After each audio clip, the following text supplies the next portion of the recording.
రామాయణ కథా సుధారస ఆస్వాదన కుతూహలంతో పవిత్రమైన ఈ ప్రాంగణంలోకి అడుగుపెట్టిన పెద్దలందరికీ మునుముందుగా నా నమస్సుమాలు.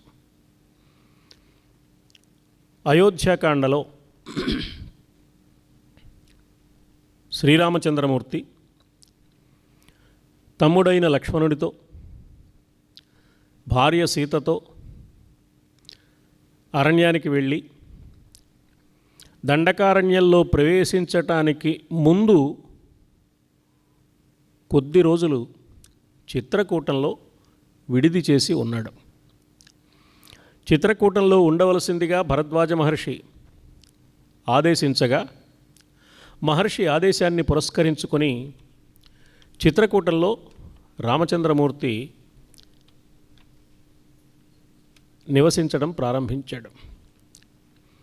సుమంత్రుడు తిరిగి రావడం, వార్త చెప్పడం, దశరథుడు పుత్ర వియోగ దుఃఖంతో తనువు చాలించటం, వశిష్ఠుల వారు కేకై రాజ్యంలో ఉన్న భరతుడికి కబురు పెట్టి జరిగిన సంగతి వివరంగా చెప్పకుండా వెంటనే బయలుదేరి రమ్మని ఆదేశించటం, దూతలు అతి వేగంగా 7 రోజులలోనే కేకై రాజ్యానికి చేరి భరతుడికి కబురు చెప్పడం, భరతుడు ఆ రాత్రే ఒక పీడకలకని కలత చెందిన మనస్సుతో ఉండగా ఈ దూతలు రమ్మన్న వార్త విని హుటాహుటిని పరివారంతో బయలుదేరటం, భరత శత్రుఘ్నుడు పరివారంతో వస్తూ ఉంటే ఇంత పరివారంతో ప్రయాణం ఆలస్యమవుతుంది కాబట్టి పరివారాన్ని శత్రుఘ్నుడికి అప్పగించి భరతుడు మరింత వేగంగా ఒక్కడు ముందుకు సాగి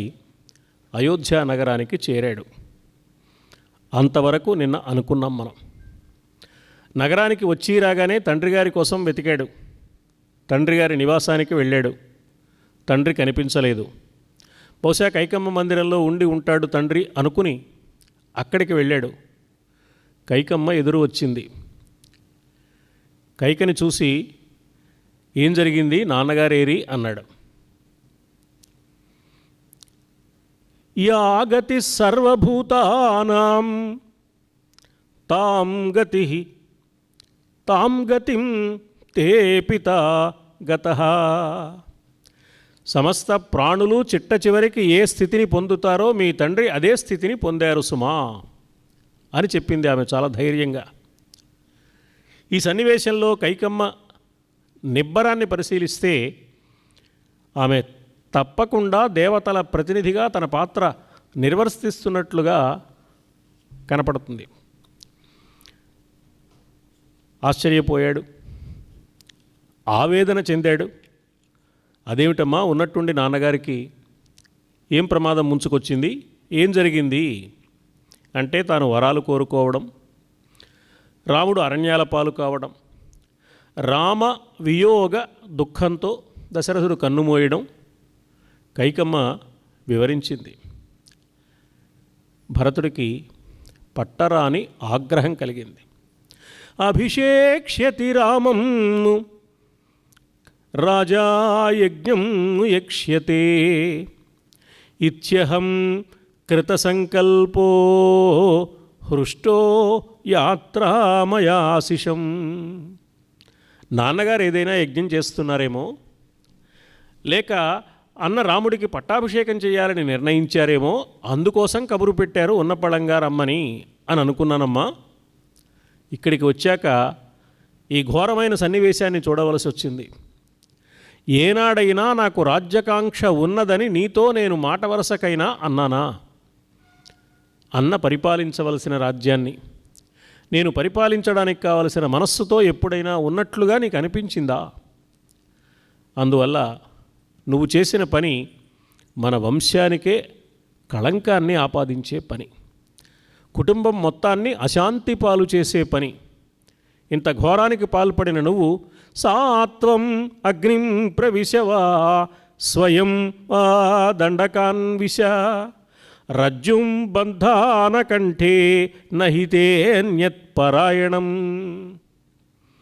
నువ్వేం చేయాలో తెలుసా? అగ్నిలో దూకి ప్రాణాలు వదలాలి. ఉరి వేసుకుని మరణాన్ని పొందాలి, లేదా అరణ్యానికి వెళ్ళిపోవాలి. ఈ అంతఃపురంలో ఉండడానికి ఏ విధమైన అర్హత కలిగిన దానివి కాదు అని తల్లిని దుర్భాషలాడాడు. ఆ తల్లి ఏదో నచ్చజెప్పే ప్రయత్నం చేసింది, భరతుడు వినిపించుకోలేదు. పరివారంతో సహా శత్రుఘ్నుడు వెనకాల వచ్చాడు. వచ్చిన శత్రుఘ్నుడు వెంటనే విషయం తెలుసుకుని కైకమ్మకు ఈ ఆలోచన కలిగించిన వారు ఎవరు అని విచారణ చేసి ఆ మందరని వెతికి పట్టుకుని జుట్టు పట్టుకుని తీసుకొచ్చాడు. భరతుడు ముందు నుంచోపెట్టాడు. నువ్వు అనుమతిస్తే ఈమెను సంహరిస్తాను అన్నాడు. ఎలా ఉంది ఆవిడ? నగలన్నీ అలంకరించుకుని కట్టుబడిన ఒక ఆడు కోతివలే ఉన్నది అన్నారు. రజ్జుబద్ధేన వానరీ, కుబ్జ కాబట్టి, పొట్టిది కాబట్టి, కురూపి లక్షణం కలిగింది కాబట్టి కోతిలా ఉండొచ్చు.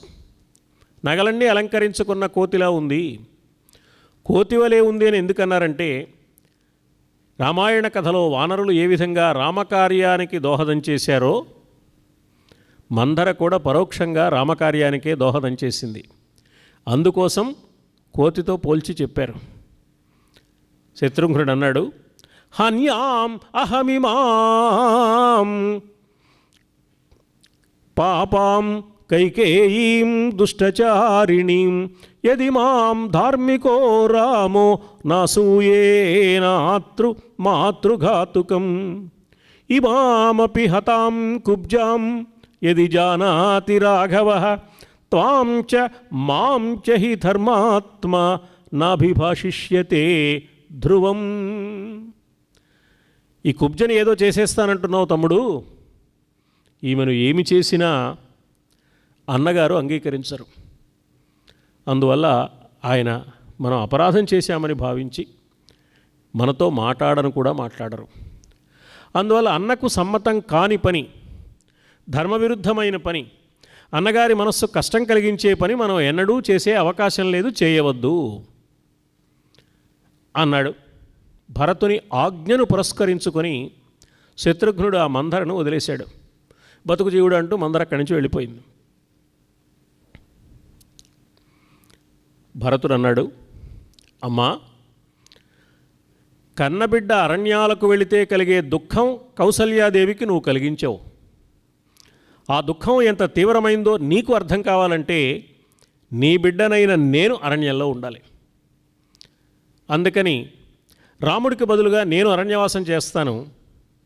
రామచంద్రమూర్తిని అరణ్యం నుంచి అయోధ్యకు తీసుకువచ్చి సింహాసనంపై ప్రతిష్ఠిస్తాను.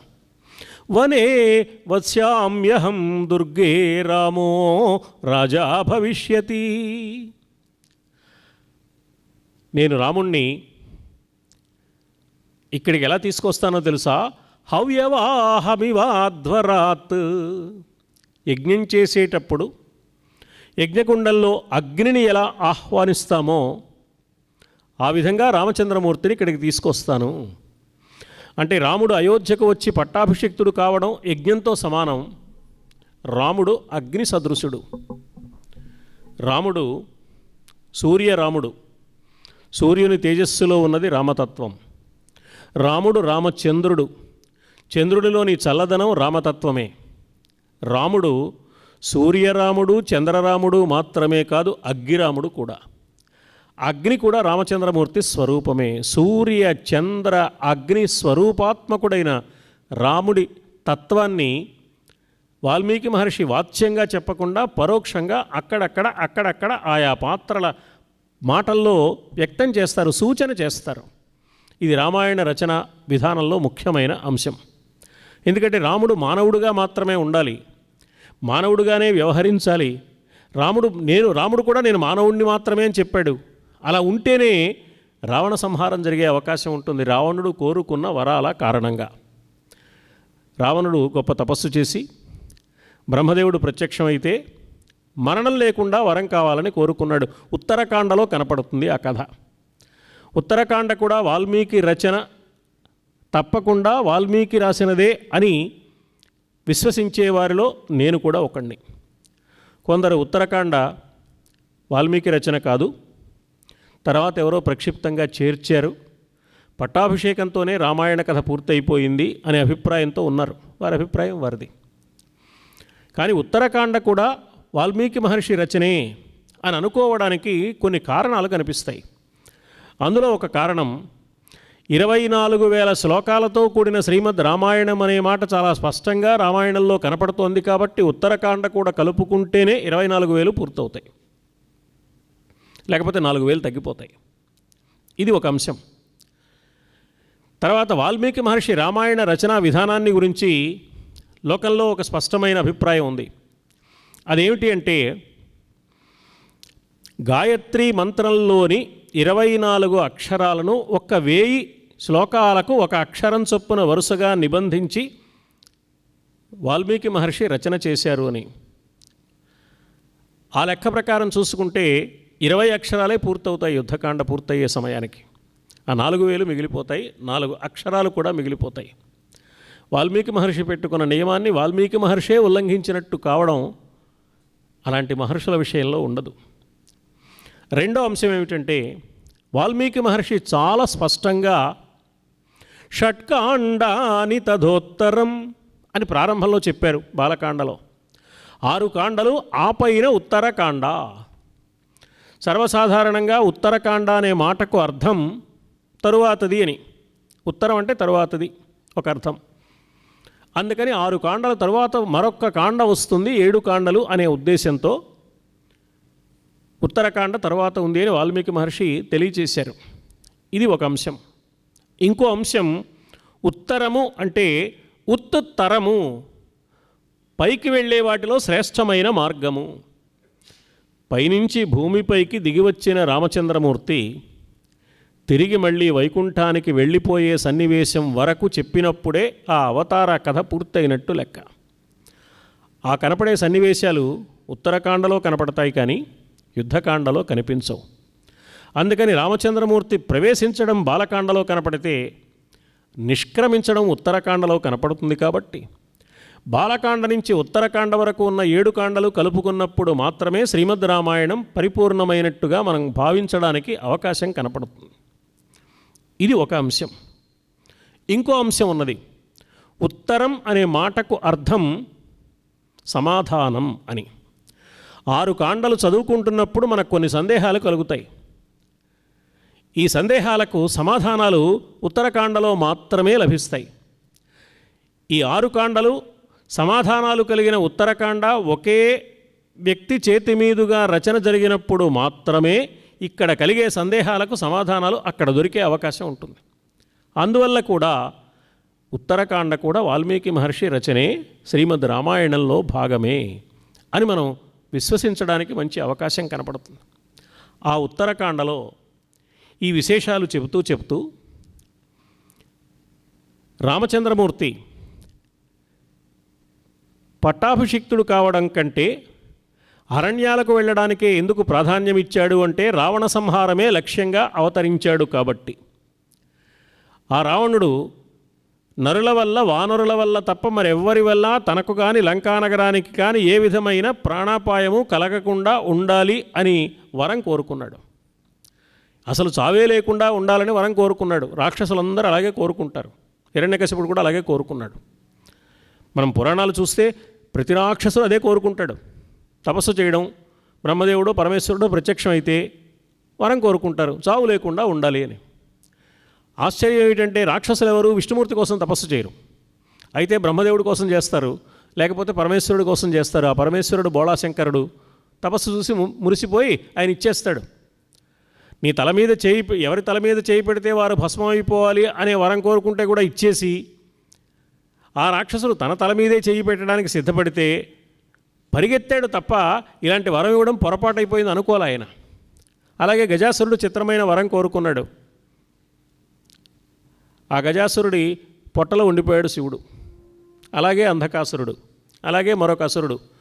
అంటే రాక్షసులని కూడా చూడకుండా కేవలం వారు తపస్సు చేసినంత మాత్రాన, తనను తలుచుకున్నంత మాత్రాన ఉబ్బులింగడై బోళాశంకరుడై కోరిన వరాలిచ్చే స్వభావం కలిగిన వాడు కాబట్టి పరమేశ్వరుడైతే తొందరగా లొంగుతాడు అనుకుని రాక్షసులు పరమేశ్వరుడి కోసం తపస్సు చేస్తారు. పరమేశ్వరుడికున్న చాలా పేర్లలో ఒక పేరు ఆశుతోషుడు అని, అంటే వేగంగా సంతోషపడే గుణం కలిగినవాడు. ఉత్తర భారతదేశంలో ఆశుతోష్ అనే పేరు ఎక్కువగా ఉంటూ ఉంటుంది. అది పరమేశ్వరుడి పేరు అన్నమాట.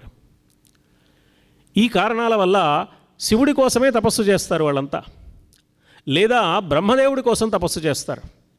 బ్రహ్మదేవుడికి రాక్షసులకి ఒక విచిత్రమైన బంధుత్వం ఉంది. అందువల్ల బ్రహ్మదేవుడు కనికరిస్తాడనే అభిప్రాయంతో చేస్తారు. విష్ణుమూర్తి కోసం ఎవరు తపస్సు చెయ్యరు. ఎందుకనంటే వీళ్ళ నాటకాలు విష్ణుమూర్తికి బాగా తెలుసని రాక్షసులకు కూడా తెలుసు. అందుకని విష్ణుమూర్తిని మభ్యపెట్టి వరాలు సంపాదించుకోవడం సాధ్యం కాదు. కాబట్టి అనవసరంగా ఎందుకు శ్రమపడ్డం, పరమేశ్వరుడి కోసం తపస్సు చేస్తే సరిపోతుంది, బ్రహ్మదేవుడి కోసం తపస్సు చేస్తే సరిపోతుందని. అందుకని రావణుడు బ్రహ్మదేవుడి కోసమే తపస్సు చేశాడు. చావు లేకుండా వరం కావాలి అన్నాడు. రాక్షసులందరూ చావు లేకుండా వరం కావాలని కోరుకోవడంలో ఒక ఆశ్చర్యమైన సన్నివేశం మనకు కనపడుతుంది.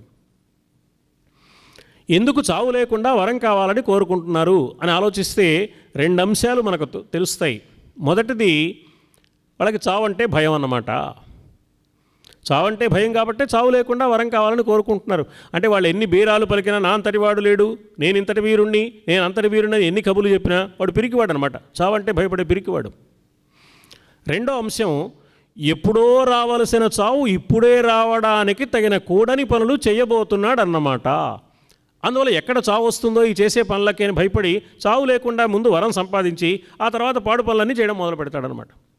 ఈ 2 లక్షణాలు రాక్షసులందరికీ ఉన్నాయని, నాకు చావు లేకుండా వరం కావాలి అని వాళ్ళు వరం అడగడంలోనే మనకు తెలుస్తుంది.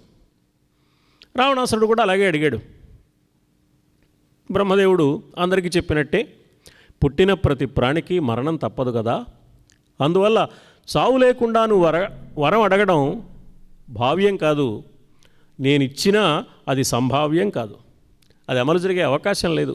జాతస్య హి ధ్రువో మృత్యు, పుట్టుక ఉంటే మరణం ఉంటుంది. ఎక్కడి నుంచో వచ్చిన మనం కార్యక్రమం అయిపోయాక మన ఇళ్ళకి మనం వెళ్ళిపోతాం. ఇక్కడే ఉన్న స్వామివారు శారదాదేవి ఇక్కడే ఉంటారు. ఎక్కడి నుంచో వచ్చాం కాబట్టి మనం వెళ్ళక తప్పదు. ప్రతి ప్రాణి ఎక్కడి నుంచి వచ్చాడో అక్కడికి వెళ్ళిపోవలసిందే కదా, ఆ ప్రాణి మానవుడైనా రాక్షసుడైనా. అందువల్ల ఇది కుదరదయ్యా అన్నాడు బ్రహ్మదేవుడు. ఫలానా దానివల్ల నాకు భయం ఉంది, అందువల్ల ప్రాణాపాయం రాకుండా వరం ఇవ్వు అంటే పర్వాలేదు, కానీ అసలు చావే లేకుండా ఎలా కుదురుతున్నాయా? నాకు నీళ్లలో పడితే చచ్చిపోతాననే భయం ఉంది, నయాగరా జలపాతం మించి పడేసినా సరే నాకు మరణం రాకూడదని కోరుకో. నాకు పాము కాటు అంటే భయం ఉంది, ఓ కింగ్ కోబ్రా కాటు వేసినా అది చావాలి, కానీ నేను చావకూడదని కోరుకో కావాలంటే. అంతేగాని అసలు చావే లేకుండా కుదరదు అన్నాడు. అప్పుడు రావణుడు బాగా ఆలోచించి, నరుల వల్ల వానరుల వల్ల తప్ప ఇంకెవరి వల్ల నాకు చావు లేకుండా వరమివ్వు అని కోరాడు. అంటే నరులు, వానరులు, మానవులు, కోతులు చాలా అల్పజీవులు, వాళ్ళు ఎలాగూ తనను ఏమీ చేయలేరు, మిగతా దేవతా వర్గాల వల్ల తనకు చావు లేకుండా ఉంటే చాలు అనేది రావణుని అభిప్రాయం. అందువల్ల రావణ సంహారమే రామ అవతారానికి లక్ష్యం కాబట్టి రాముడు మానవుడుగానే ఉండాలి, మానవుడుగానే వ్యవహరించాలి. మానవత్వం అనే తెరచాటున దివ్యత్వము ఆలోచిస్తే కానీ అర్థం కాని విధంగా ఉంటుంది. అందుకని అక్కడక్కడ సూచనప్రాయంగా వాల్మీకి మహర్షి రాముని దివ్యత్వాన్ని అలా ఒకసారి స్ఫురింపజేస్తారు తప్ప వాచ్యంగా చెప్పరు. ఆనేష్యామి తు వై రామం హవ్యవాహమివ అధ్వరాత్. యజ్ఞం చెయ్యాలని భావించినప్పుడు యజ్ఞ సంబంధమైన అగ్నికుండంలో అగ్నిని ఆవాహనం చేసినట్లుగా రామచంద్రమూర్తిని అరణ్యం నుంచి అయోధ్యానగరానికి తీసుకువస్తాను నేను అన్నాడు. అందుకు కావలసిన ఏర్పాట్లన్నీ చేయడం మొదలుపెట్టాడు. చాలా ఆశ్చర్యకరమైన సన్నివేశం. అన్ని రకాల ఉద్యోగుల అధికారులను ఆహ్వానించి ఒక సమావేశం ఏర్పాటు చేశాడు. వాళ్ళందరికీ ఆజ్ఞలు జారీ చేశాడు. ఇక్కడి నుంచి అరణ్యం వరకు ఉండే మార్గం అంతా పెద్ద పరివారంతో ప్రయాణం చేయడానికి వీలుగా మంచి రహదారులు ఏర్పాటు చేయండి. ఎక్కడైనా ఎత్తు పల్లాలు ఉంటే అవి సరిచేసి చదును చేసి నిరాఘాటంగా ప్రయాణం సాగడానికి వీలుగా మంచి రహదారులు ఏర్పాటు చేయండి. ఎక్కడైనా మధ్యలో కాలువలు ఉంటే వాటికి వంతెనలు లేకపోతే వంతెనలు నిర్మించి ఇంత పరివారము ప్రయాణం చేయడానికి అనువైన వంతెనలు నిర్మాణం చేయండి. సుదీర్ఘమైన ప్రయాణంలో అలసిపోతాం కాబట్టి ఇంతమంది మార్బలంతోనూ మధ్యలో విశ్రాంతి తీసుకోవడానికి అనువుగా అక్కడక్కడ విడుదలు ఏర్పాటు చేయండి. ఈ మాటలన్నీ చెప్పాడు. క్రియతాం శిల్పిభిః పంథాః సమాని విషమాణి చ రక్షిణశ్చ అనుసంయాంతు పథి దుర్గ విచారకః. ఇలా ప్రారంభించి అన్ని ఆజ్ఞలు జారీ చేశాడు. పైకి చూడడానికి ఇవన్నీ R&B డిపార్ట్మెంట్ వాళ్ళకి ప్రభుత్వం జారీ చేసే ఉత్తర్వుల్లా కనిపిస్తాయి. వీధులన్నీ చదును చేయండి, రహదారులు ఏర్పాటు చేయండి, ఎత్తు పల్లాలు సరిచేయండి, పల్లంగా ఉంటే పోడ్చండి, ఎత్తుగా ఉంటే పగలగొట్టండి, వంతెనలు నిర్మించండి. ఇవన్నీ ఏమిటి? అలా అనిపిస్తుంది మనకు. అయితే ఎందుకు R&B డిపార్ట్మెంట్కి సంబంధించిన ఉద్యోగులకి ఈ ఆజ్ఞలు జారీ చేస్తున్నాడు భరతుడు? భరతుడు ఏమైనా చక్రవర్తి? ఒక పక్కన రాజ్యాధికారాన్ని అంగీకరించనంటున్నాడు, నేను రాజుని కాదు అంటున్నాడు, ఈ రాజ్యం అన్నదే అంటున్నాడు, అన్నగారి రాజ్యాన్ని నేను పరిపాలిస్తానా అంటున్నాడు, అంటూ ఆజ్ఞలు జారీ చేస్తున్నాడు. అంటే భరతుడు తనకు తెలియకుండానే రాముని కోరిక మేరకు రాజ్యాధికారాన్ని తెలియకుండానే స్వీకరించాడన్నమాట. ఇది ఒక అంశం. రెండో అంశం, ఇవి కేవలము ఆధికారికమైన ఉత్తర్వుల్లా కనిపిస్తున్నాయి, కానీ జాగ్రత్తగా ఆలోచిస్తే రాముడు దైవం తనకు, భరతుడు రాముడి భక్తుడు, తమ్ముడే కానీ భక్తుడు కూడా. భక్తుడు దైవం దగ్గరకు వెళ్ళాలి అంటే ఇన్ఫీరియారిటీ కాంప్లెక్స్, సుపీరియారిటీ కాంప్లెక్స్ ఉండకూడదు. నాకంటే గొప్పవాడు ఎవడున్నాడు, నేను చాలా గొప్ప పండితుణ్ణి, నాకు అన్ని గ్రంథాలు బాగా తెలుసు, నాకు మంత్రశాస్త్రంలో చాలా ప్రవేశం ఉంది, నేను వేదాలు చదువుకున్నాను, ఉపనిషత్తులు చదువుకున్నాను, పురాణ ఇతిహాసాలు చదువుకున్నాను, నేను నిత్య అనుష్ఠానం చాలా విశేషంగా చేస్తాను, నేను చేసేంత మంత్రజపం ఎవరూ చేయరు, నేను త్రికాల సంధ్యావందనం చేస్తాను, నేను ప్రతి శివరాత్రికి తప్పకుండా నేను ఉపవాసం ఉంటాను, జాగరణ చేస్తాను, ప్రతి వైకుంఠ ఏకాదశి నాడు విశేషంగా పరమేశ్వరుడి శ్రీ మహావిష్ణువు యొక్క అర్చన చేస్తాను. ఇలా తాను చాలా గొప్పవాడనే భావం ఉండకూడదు. ఉంటే దైవానుగ్రహానికి అవకాశం ఉండదు. నేను ఎందుకు పనికొస్తాను, ఏమీ చెయ్యను కదా, ఏమీ చెయ్యని కొరగాని వాడిని, నేను ఏమీ చెయ్యలేని వాడిని, నాకేమీ తెలియదే, ఒక్క స్తోత్రం చదవటం కూడా రాదే అని తనను గురించి తక్కువగాను అనుకోకూడదు. ఈ ఎక్కువ తక్కువలు మనస్సులో లేకుండా ఉన్నప్పుడు మాత్రమే దైవ అనుగ్రహానికి అర్హత లభిస్తుంది. దైవం ఎదుట అందరూ సమానమే. ఇవన్నీ మన దృష్టిలో ఎక్కువ తక్కువలు, కానీ దైవానికి వీటితో పని లేదు. నీ మనస్సు పవిత్రంగా ఉందా లేదా అదొకటే చూస్తాడు ఆయన. ఎవరికి హాని చేయకుండా ఉన్నావా లేదా, ఎవరి సొమ్ము అపహరించకుండా ఉన్నావా లేదా, ఇలాంటివే చూస్తాడు. కానీ ఆయన నువ్వు ఎంతసేపు ఏం చేసావని చూడడం. ఇవన్నీ మనం ఆపాదించుకున్న విలువలు. ఈ ఆపాదించుకున్న విలువలు చూసి ఈ విలువలు నాకున్నాయని హెచ్చుగా భావించడం, ఇవి లేవని తక్కువగా భావించడం మానవుల బలహీనత తప్ప యథార్థం మాత్రం కాదు. అందువల్ల ఈ ఎక్కువ తక్కువలు లేకుండా ఉండే మానసిక స్థితి కావాలి. అందుకని హెచ్చు తగ్గులు సరిచేసి సరైన రహదారి వేయండి అంటే మనస్సులో హెచ్చు తగ్గులు లేని మానసిక స్థితి మాత్రమే పరమాత్మను చేరుకోవడానికి యథార్థమైన మార్గము సుమా. అందుకోసం ఆ మాట చెప్పారు. తర్వాత ఆధ్యాత్మిక సాధన చేసేటప్పుడు శరీరం అలసిపోకూడదు. శరీరం అలసిపోయేదాకా చేస్తే, ఎంత నీరసం వచ్చినా పట్టించుకోకుండా ఆ కార్యక్రమం చేస్తే దైవం చాలా సంతోషిస్తాడు అని మనం అనుకుంటూ ఉంటాం. అది కేవలం భ్రాంతి మాత్రమే. దైవం సంతోషించేది మన మనస్సులో దైవభావన ఎంత ఉందో ఆ కార్యక్రమం దృష్ట్యా సంతోషిస్తాడు తప్ప శరీరం అలసిపోతే ఆయన సంతోషించడు. శరీరానికి ఆయనకి ఏమీ సంబంధం లేదు, మన మనస్సుకే ఆయనకి సంబంధం. నీ మనస్సులో ఎంతవరకు దైవ చింతన ఉన్నది దానికి సంతోషిస్తాడు పరమాత్మ. అందుకని శరీరాన్ని అలసిపోయేట్టు చేసినంత మాత్రాన పరమాత్మ యొక్క అనుగ్రహం పొందగలుగుతాం అనుకోవడం ఒక అవివేకం, ఒక భ్రాంతి, ఒక బలహీనత. అందువల్ల శరీరాన్ని కష్టపెట్టవలసిన అవసరం లేదు. అందుకని బాగా అలసిపోయినప్పుడు విశ్రాంతి తీసుకోవడానికి కావలసిన విడుదలు సిద్ధం చేయండి. విశ్రాంతి తీసుకుని అలసట తీర్చుకుని ప్రశాంతంగా ఉండి మళ్ళీ ఓపిక వచ్చిన తర్వాత మళ్ళీ ప్రయాణం కొనసాగించాలి తప్ప అలసిపోతే సరే, ఎంత అలసిపోయినా సరే, ఏమైపోయినా సరే, పడిపోతాం, అక్కడికి వెళ్ళి పడిపోతాం, కానీ మధ్యలో ఆగటానికి వీలు లేదు అని భీష్మించు కూర్చునే విధానాలు అక్కరలేదు. ఇది భరతుడు జారీ చేసిన ఆజ్ఞల వల్ల మనకు తెలుస్తున్నది. ఇటువైపు రహదారి ఉంది, అటువైపు రహదారి ఉంది, మధ్యలో కాలువ ప్రవహిస్తోంది, వంతెనను నిర్మించండి అన్నాడు. ఒక వ్యక్తికి మరొక వ్యక్తికి మధ్య దూరం ఏర్పడకుండా సాటి వారిని అర్థం చేసుకోవడానికి అవగాహన అనే వంతెన నిర్మించుకుని తన చుట్టూ ఉన్న వారందరినీ అర్థం చేసుకుని ఈ చుట్టూ ఉన్న వారందరిలో ఉన్న పరమాత్మకు నేను ఏ విధమైన అపకారము చేయకుండా చేతనైతే ఉపకారం మాత్రమే చేస్తాననే భావన కలిగి ఉంటే పరమాత్మ సంతోషిస్తాడు. పక్కనున్న మనిషికి చాలా దూరంగా ఉండి ఎక్కడో దూరంగా ఉన్న దైవానికి దగ్గర కావాలనుకోవడం ఎంత మాత్రమూ దైవము అంగీకరించే విషయం కాదు సుమా. ఎందుకంటే ఆ పక్కనున్న మానవుడిలో కూడా ఆ దైవమే ఉన్నాడు కాబట్టి. పక్కనున్న ఈ మానవుడిలో దాగి ఉన్న దైవాన్ని విచక్షణ లేకుండా నిర్లక్ష్యం చేసి అతని పట్ల ఏ విధమైన ప్రేమాదరాలు చూపించకుండా కేవలం ఎక్కడో దూరంగా ఉన్నాడనుకున్న దైవాన్ని విగ్రహ రూపంలో ఆరాధించడం వల్ల ఏమీ ప్రయోజనం లేదు. యజ్ఞగుండంలో అగ్ని చల్లారిపోయిన తర్వాత అందులో హోమద్రవ్యాలు నెయ్యి పోయడం ఎటువంటిదో సాటి ప్రాణిలో ఉన్న దైవాన్ని విస్మరించి కేవలం విగ్రహారాధనతో సంతృప్తి పడడం అటువంటిది మాత్రమే అని భాగవతంలో కపిలాచార్యుడు తల్లి అయిన దేవహూతికి చెప్తాడు. ఆ కపిలాచార్యుడు విష్ణుమూర్తి అవతారాలు 21 అవతారాల్లో అదొక అవతారం. అంటే విష్ణుమూర్తే స్వయంగా చెప్పిన మాట అన్నమాట అది.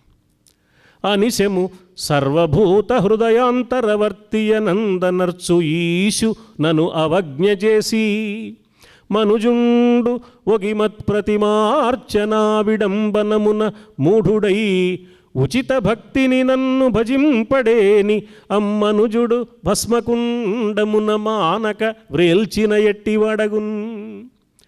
అందువల్ల సాటి మానవుణ్ణి గురించి ఆలోచించడం మాత్రమే దైవ ఆరాధనకు దగ్గర మార్గం తప్ప మరొక్కటి కానే కాదు అన్న మహత్తర సత్యాన్ని అక్కడ భాగవతం చెప్తోంది.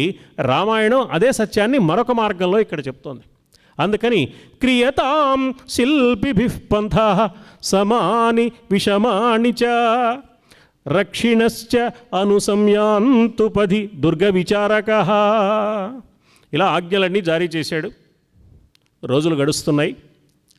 అప్పటి వరకు నూనె తొట్టెలో భద్రపరిచిన దశరథుడి కళేబరానికి వశిష్ఠుల వారు భరతుని చేత చేయవలసిన అంత్యక్రియలన్నీ చేయించారు. ఆ కార్యక్రమాలన్నీ అయిపోయిన తర్వాత భరతుడేమో ఎప్పుడెప్పుడు అరణ్యానికి వెళ్ళి అన్నగారిని వెనక్కి తీసుకురావాలా అనే ఆలోచనతో ఉన్నాడు. కానీ ఒకనాడు వశిష్ఠుల వారు భరతుడు కబురు పెట్టి రాజసభకు రమ్మని ఆ సభాభవనంలో ఒక అద్భుతమైన సింహాసనాన్ని ఏర్పాటు చేసి అందుకు కావలసిన సామగ్రి సంభారాలన్నీ అక్కడ ఏర్పాటు చేసి భరతుడిని పిలిచి అదిగో ఆ సింహాసనాన్ని అధిష్ఠించు అన్నాడు. భరతుడికి చాలా కష్టం అనిపించింది. నా మనస్సులో ఏమూలో రాజ్యాధికారం పట్ల కాంక్ష ఉంది అని వశిష్ఠ గురుదేవులు కూడా భావిస్తున్నారా? నా బ్రతుకు ఎంత నీచమైన బ్రతుకైపోయింది అని చాలా బాధపడి భోరున ఏడ్చాడు. విలలాప సభా మధ్యే జగర్హేచ పురోహితం సబాష్పకలయా వాచా కలహం సస్వరో యువా. ఆ భరతుడు అతి తీవ్రమైన వేదన చెంది కన్నుల నిండా నీరు కార్చి పురోహితుల వారు వశిష్ఠుల వారు చెప్పిన మాటకు అపారమైన బాధను వ్యక్తం చేసి వశిష్ఠుడు చేసిన ఈ పని తన బ్రతుకుకు తనకే అసహ్యం కలిగేట్టుగా చేసిన పని అని భావించాడు. చాలా వేదన చెందాడు. వశిష్ఠుడు అది గమనించి భరతుణ్ణి ఊరడించి, భరత, నీ మనస్సు నాకు తెలియక కాదు, నా కర్తవ్యాన్ని నేను నిర్వర్తించాలి. కాబట్టి ఏ దేశంలోనైనా రాజ్యాధికారం ఎవరో ఒకరు స్వీకరించాలి వారసులుగా. సింహాసనం ఖాళీగా ఉంటే శత్రు దేశాల వారి కన్ను మన రాజ్యం మీద ఉంటుంది.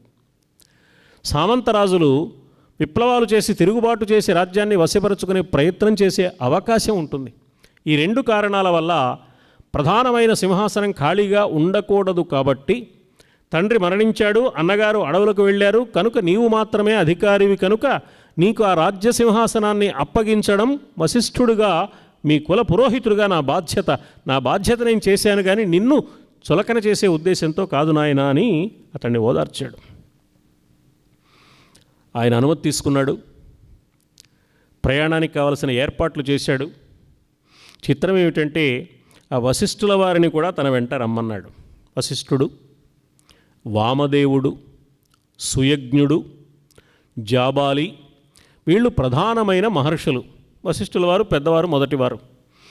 ఈ మహర్షులందరూ వచ్చారు. సుమంత్రుడు మొదలైన మంత్రులు వచ్చారు. దేశంలో వివిధ వర్గాలకు చెందిన ప్రతినిధులంతా వచ్చారు. అంతేకాదు 3 రాణుల్ని కూడా బయలుదేరదీశాడు. పెద్ద పరివారంతో రామచంద్రమూర్తి దగ్గరకు వెళ్ళాలి. రాముడు వెనక్కి రావాలి, అయోధ్య నగరాన్ని పరిపాలించాలి, అరణ్యవాసాన్ని విరమించుకోవాలి అన్న కోరిక కేవలం భరతుడి వ్యక్తిగతమైన కోరిక మాత్రమే కాదు, అయోధ్యలోని ప్రజలందరి కోరిక, పెద్దలందరి కోరిక, తల్లుల కోరిక కూడా. ఏ కైకమ్మ ఈ వరాలు కోరుకున్నదో ఆమె కూడా రాముడు వెనక్కే రావాలని కోరుకుంటోందని చెప్పడానికే ఈ ఊరేగింపులో ఆమె కూడా ఉండాలి అన్నాడు. ఇవాళ ఏదైనా ఒక ఉద్దేశంతో ప్రభుత్వానికి మన అభిప్రాయాలు తెలియచేయడానికి ఊరేగింపులు జరుపుతున్నాం, ప్రొసెషన్. ఈ ప్రొసెషన్లు జరిపి మన అభిప్రాయాన్ని తెలియజేసే విధానం మనకు మొట్టమొదటి నేర్పినవాడు భరతుడే.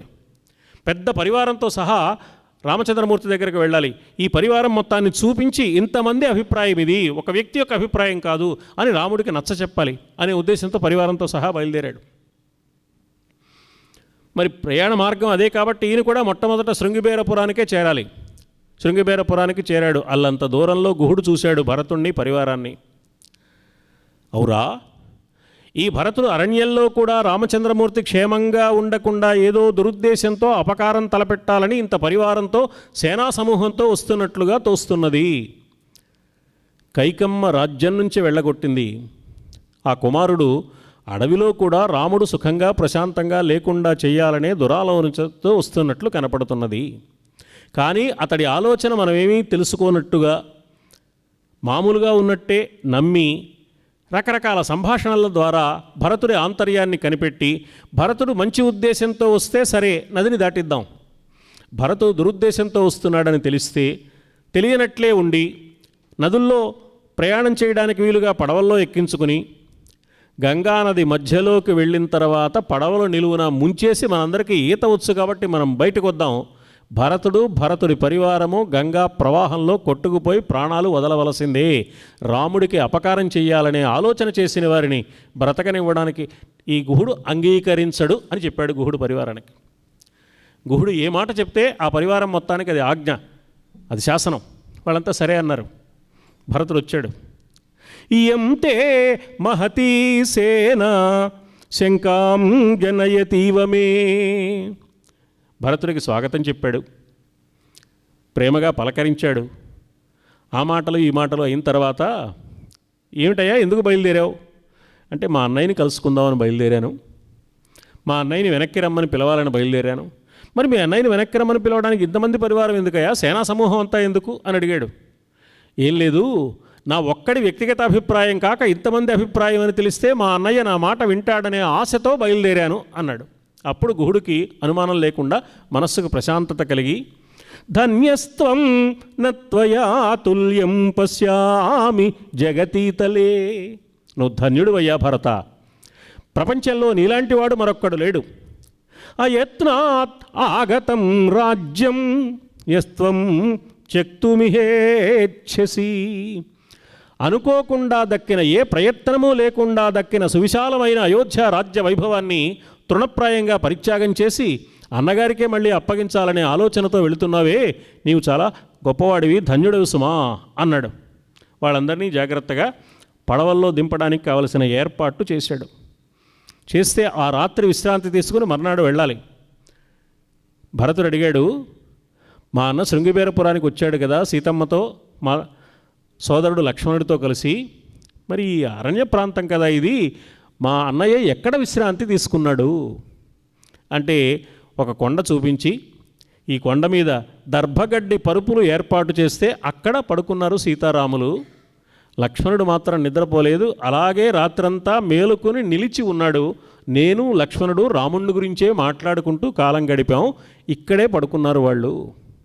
ఆ ప్రదేశం ఒక పవిత్ర ప్రదేశమని సీతారాములు శయనించిన ప్రదేశానికి భరతుడు నమస్కారం చేసి, ఆ తర్వాత మా అన్న ఎక్కడికి వెళ్ళాడు అంటే, ఈ నదిని దాటి వెళ్ళాడయ్యా, భరద్వాజ మహర్షి ఆశ్రమానికి వెళ్ళాడు, అక్కడి నుంచి చిత్రకూటానికి వెళ్ళినట్లుగా మాకు వార్త వచ్చింది అన్నాడు. ఎలా వెళ్ళాడు మా అన్నయ్య? ఎలా వెళ్ళడం ఏమిటి, నారబట్టలు కట్టుకునే వచ్చాడు కదా, ఇక్కడికి వచ్చాక మా చేత మర్రిపాలు తెప్పించుకొని జడలు కట్టుకుని వెళ్ళాడు. రామలక్ష్మణులు నారబట్టలు కట్టుకున్నారు, రాముడు నారబట్టలు కట్టుకున్నాడు. రాముడిని చూసి సీత నారచీరలు కట్టుకుంది, లక్ష్మణుడు కూడా నార బట్టలే కట్టుకున్నాడు. ఈ సంగతి తెలిసి అయోధ్యలోనే భరతుడు నారబట్టలు కట్టుకొచ్చాడు. భరతుడిని చూసి శత్రుఘ్నుడు కూడా నారబట్టలు కట్టుకొచ్చాడు. ఇక్కడికి వచ్చాక మర్రిపాలు కేశపాశానికి ఏర్పాటు చేసుకుని జడలు కట్టేలాగా చేసి జడలు ధరించి వెళ్ళాడు రాముడు. లక్ష్మణుడు కూడా అదే పని చేశాడు అని గుహుడు చెప్పగానే, అయితే మేము కూడా జడలు కట్టుకునే వెళతాం, మర్రిపాలు తెప్పించవయ్యా గుహుడా. శత్రుఘ్నుడు, నాకు కూడా మర్రిపాలు తెప్పించు, నేను జడలు కట్టుకుంటాను. ఒక్క రాముడు తాపస వృత్తిని పాటించి వైరాగ్యభావంతో 14 సంవత్సరాలు అరణ్యవాసం చేయడానికి సిద్ధపడితే మిగిలిన 3 తమ్ముళ్ళు ఎవరి సంసారాలు వాళ్ళు చేసుకుంటూ, ఎవరి బ్యాంకు బ్యాలెన్సులు వాళ్ళు సరిచూసుకుంటూ, ఎవరి ఎల్ఐసి పాలసీలు వాళ్ళు జాగ్రత్తగా కట్టేసుకుంటూ, ఎవరి కార్లు ఇళ్ళు వాళ్ళు కొనుక్కుంటూ కాలక్షేపం చేస్తే రామాయణం నేను చెప్పక్కర్లేదు, మనం వినక్కర్లేదు. అన్నకు సంబంధించిన భావనని తమ్ముళ్ళు తమదిగా భావించి ఆ అనుభూతిని పొందిన సోదరుల ప్రేమ తత్వం రామాయణం ఈ జాతికి నేర్పుతున్న మహత్తరమైన సందేశం. అందుకని మిగిలిన 3 తమ్ముళ్ళు కూడా అదే పద్ధతిలో ఉన్నారు. లక్ష్మణుడు ఎలాగూ వెంట ఉన్నాడు. భరతుడు శత్రుఘ్నుడు కూడా జడలు ధరించి అక్కడి నుంచి బయలుదేరారు. పడవల్లో వాళ్ళందరినీ నదిని దాటించారు. భరద్వాజ ఆశ్రమానికి వెళ్ళాడు. భరద్వాజుడు పెద్ద పరివారంతో వచ్చిన భరతుడికి కావలసిన ఏర్పాట్లన్నీ చేశాడు. తన అపారమైన తపశ్శక్తి కారణంగా ఇంత పరివారము నివసించడానికి వీలైన సకల సౌకర్యాలు కలిగిన భవనాలను సృష్టించాడు. వీళ్ళ వెంట రథాలు వచ్చాయి. ఆ రథాలకు ఏర్పాటైన గుర్రాలకు కావలసిన దాణా కూడా ఏర్పాటు చేశాడు. భటులందరికీ పరివారం అంతటికీ కావలసిన సామగ్రి సంభారాలు, మంచి ఆహార పదార్థాలు, ద్రావకాలు అన్నీ సిద్ధం చేశాడు.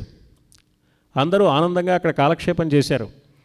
భరద్వాజుడి విందు అన్న పేరు ప్రసిద్ధంగా లోకంలో ఈ కారణం వల్ల మాత్రమే వచ్చింది.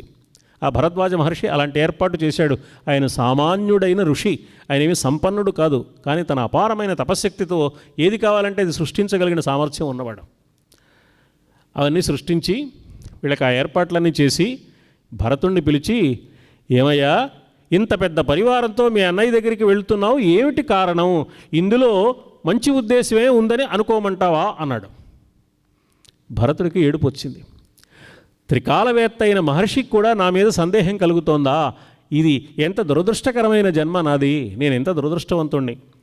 కచ్చిన్నతస్యా పాపస్య పాపం కర్తుమిహేచ్ఛసి అకంటకం భోక్తుం అనారాజ్యం తస్య అనుజస్య చ హతోస్మి యది మామేవం భగవానపి మన్యతే మత్తో న దోషమాశంకే నైవం మాం అనుశాసధీ న చైతదిష్టం మాతా మే యదవోచన్ తదంతరే నాహమేతేన తుష్టశ్చ న తద్వచనమదదే. నేను అలాంటి వాడిని కాదు మహర్షి, మీకు కూడా నా పట్ల సందేహం కలగడం నా దురదృష్టం. కేవలం అన్నగారిని వెనక్కి రప్పించడానికి నా ఒక్కడి మాట సరిపోదనే అభిప్రాయంతో ఈ పరివారాన్ని వెంట పెట్టుకొచ్చాను తప్ప వేరొక ఉద్దేశంతో కాదు అన్నాడు. ఆ రాత్రి వాళ్ళంతా విశ్రాంతి తీసుకున్నారు. భరతుణ్ణి ఊరడించాడు భరద్వాజ మహర్షి. రాత్రి గడిచింది, తెల్లవారింది. అందరూ ఆనందంగా కాలం గడిపారు. భరతుణ్ణి పిలిచాడు, నాతో పాటు రమ్మన్నాడు. పరివారం కూడా వచ్చింది. ఆ భరతుడికి ఒక అద్భుతమైన రాజసభ భవనంలో ఓ సింహాసనాన్ని చూపించాడు. ఆ సింహాసనంలో కూర్చో భరత అన్నాడు. భరతుడు వెళ్ళి అక్కడున్న వింజామరలు చేతికి తీసుకుని సింహాసనంలో ఖాళీగా లేదా సింహాసనం రామచంద్రమూర్తే ఉన్నాడని భావించినట్లుగా ఆ సింహాసనం చుట్టూ ముమ్మారు ప్రదక్షిణం చేసి ఆ సింహాసనంలో కూర్చున్న రాముడికి వింజామర సేవలు అందించి ఆ పక్కన మంత్రులందరూ కూర్చునే వరుసలో ఒక ఆసనం మీద కూర్చున్నాడు భరతుడు. ఆసనం పూజయామాస రామాయ అభిప్రణమ్య చ వాల వ్యజనమాదాయ న్యషీదత్ సచివాసనే. భరద్వాజ మహర్షి భరతుని యొక్క అపారమైన ప్రేమకు, భరతుని యొక్క భ్రాతృభక్తికి చాలా సంతోషించాడు. వాళ్ళంతా ఇక బయలుదేరుతున్నారు. బయలుదేరుతుంటే భరతుణ్ణి పిలిచి భరద్వాజ మహర్షి అడిగాడు, భరత, దశరథ మహారాజు గారికి 3 భార్యలని, కౌసల్య, కైకేయి, సుమిత్ర అని, వారు కూడా ఈ పరివారంలో వచ్చారని నాకు తెలిసింది. కానీ ఈ 3లో ఎవరు కౌసల్యో, ఎవరు కైకమ్మో, ఎవరు సుమిత్రో నాకు తెలీదు, కాస్త పరిచయం చేయొద్దు అన్నాడు. ఆయనకి తెలియదట, పరిచయం చేయమన్నాడు. భరతుడు 3 తల్లులను పరిచయం చేస్తున్నాడు. యామిమాం భగవన్ దీనాం శోకానశనకర్షితాం పితుర్హి మాహిషీం దేవీం దేవతామివ పశ్యసి కౌసల్యా సుషువే రామం ధాతారం అదితిర్యథా. అదితి దేవతలను కన్నట్లుగా రామచంద్రమూర్తిని కన్న తల్లి కౌసల్యాదేవి మా తండ్రి గారి పట్టమహిషి ఈమె సుమా. ఎంత దుఃఖంతో ఉందో చూస్తున్నారు కదా మహర్షి. కన్నబిడ్డ దూరమై అపారమైన దుఃఖాన్ని అనుభవిస్తున్న ఈ మాతృమూర్తి మా అమ్మ కౌసల్యాదేవి అని కౌసల్యను పరిచయం చేశాడు. ఆమె శరీరంలోని శక్తి అంతా ఉడిగిపోయి బిడ్డకు దూరమైన దుఃఖం భారం కాగా నిలబడలేక వాలిపోయే స్థితిలో ఉంటే ఆమె 2 భుజాలు పట్టుకొని ఆమెకు రక్షాకవచంగా నిలబడి నిరంతరము సేవలు అందిస్తున్న మరొక ఆమె ఉంది. అస్యా వామభుజం శ్లిష్టా యైషా తిష్టతి దుర్మనా ఇయం సుమిత్రా దుఃఖార్త దేవీ రాజ్ఞశ్చ మధ్యమా. ఈమె సుమిత్రాదేవి మా తండ్రి గారి 2వ భార్య. కర్ణికారస్య శాఖేవ శీర్ణపుష్పా వనాంతరే. దశరథుడి పెద్ద భార్య కౌసల్య, 2వ భార్య సుమిత్ర, 3వ భార్య కైక. కౌసల్య, కైక, సుమిత్ర అని వ్యవహారంలో అంటూ ఉంటాం మనం. కౌసల్యను వివాహం చేసుకున్నాడు, పట్టమహిషిని చేశాడు. తరువాత సుమిత్రను వివాహం చేసుకున్నాడు. ఆ తరువాత కైకమ్మను వివాహం చేసుకున్నాడు దశరథ మహారాజు రామాయణ కథ ప్రకారం. అందుకని సుమిత్ర తరువాతే కైక, వీళ్ళిద్దరిని పరిచయం చేశాడు. సుమిత్రను గురించి అద్భుతమైన పరిచయం చేశాడు. ఒక కౌసల్యకు తోడుగా నకుటయందో సర్వసాకేత బంధు కదంబాకృతిగాగనై మనుటయందో అన్నకున్ నాకు ఒత్తుక నెయ్యంబిడు పుత్రులంగనుటయందో పేరు సార్థక్యమౌ అకలంకాత్మ సుమిత్ర ఈ జనని క్షీరాంబోధి గంభీరయున్. మహర్షి ఈమెవరో తెలుసా? తన 2 చేతులతో కౌసల్యకు, కైకకు సేవలు చేసింది. ఆ 2 చేతులతో పెద్దలకు సేవ చేసినట్లుగా తానిద్దరు బిడ్డల్ని కని లక్ష్మణుణ్ణి రామచంద్రమూర్తి సేవలో, శత్రుఘ్నుణ్ణి ఈ భరతుడి సేవలో నిర్ణయించి అప్పగించింది. తాను సేవలు చేయడం మాత్రమే కాక తన బిడ్డలు కూడా సేవాతత్పరులు కావాలనే కోరుకునే వ్యక్తి. ఈ అయోధ్య నగరానికి సంబంధించిన సమస్త బంధువర్గానికి ప్రభుత్వం తరఫున, మా వంశం తరఫున, మా కుటుంబం తరఫున జరగవలసిన మర్యాదలు, ప్రేమ, ఆదరాలు అన్నీ చూచుకునే బాధ్యత ఆమె స్వీకరిస్తుంది. ఆమె ఉన్న కారణంగా అయోధ్యలో మా ఇంటికి వచ్చిన వారు కానీ, మా రాజ్యానికి వచ్చిన వారు కానీ పరిపూర్ణమైన ఆనందాన్ని, సంతృప్తిని, మర్యాదను, గౌరవాన్ని పొంది మాత్రమే ఇక్కడి నుంచి వెళుతున్నారు. దీనంతటికీ కారణం ఆవిడే సుమా. ఈమె ఎంత నిర్మలమైన మనస్సు కలిగింది అంటే పేరు సార్థక్యమౌ అకలంకాత్మ సుమిత్ర. సుమిత్ర అనే పేరు అన్ని విధాలా ఈమెకు సరిపోతుంది మహర్షి. నిజంగా మంచితనంతోనే ఆమెకు మైత్రి ఉన్నది అని ఆ తల్లిని పరిచయం చేశాడు. చేసి ఆగాడు. అంటే ఇద్దరిని పరిచయం చేశాక 3వ ఆవిడ కైకే కదా, ఇంకా పరిచయం చేయక్కర్లేదు అనుకున్నాడు. మరి కైకమ్మని గురించి కూడా చెప్పవయ్యా అన్నాడు భరద్వాజ మహర్షి. మమయితాం మాతరం విద్ధి నృశంసాం పాపనిశ్చయం. మహర్షి, ఇక్కడున్నదే ఈమె దురదృష్టవశాత్తు నన్ను కన్న తల్లి, పరమ దుర్మార్గురాలు. ఈవేళ అయోధ్య నగరం మొత్తం అతి తీవ్రమైన విషాదంలో మునిగిపోవడానికి కారకురాలైన తల్లి ఈమె సుమా, ఈమె కైక. యతో మూలం హి పశ్యామి వ్యసనం మహదాత్మనః. ఇంత దుఃఖానికి కారకురాలు ఈమె పరిచయం చేశాడు.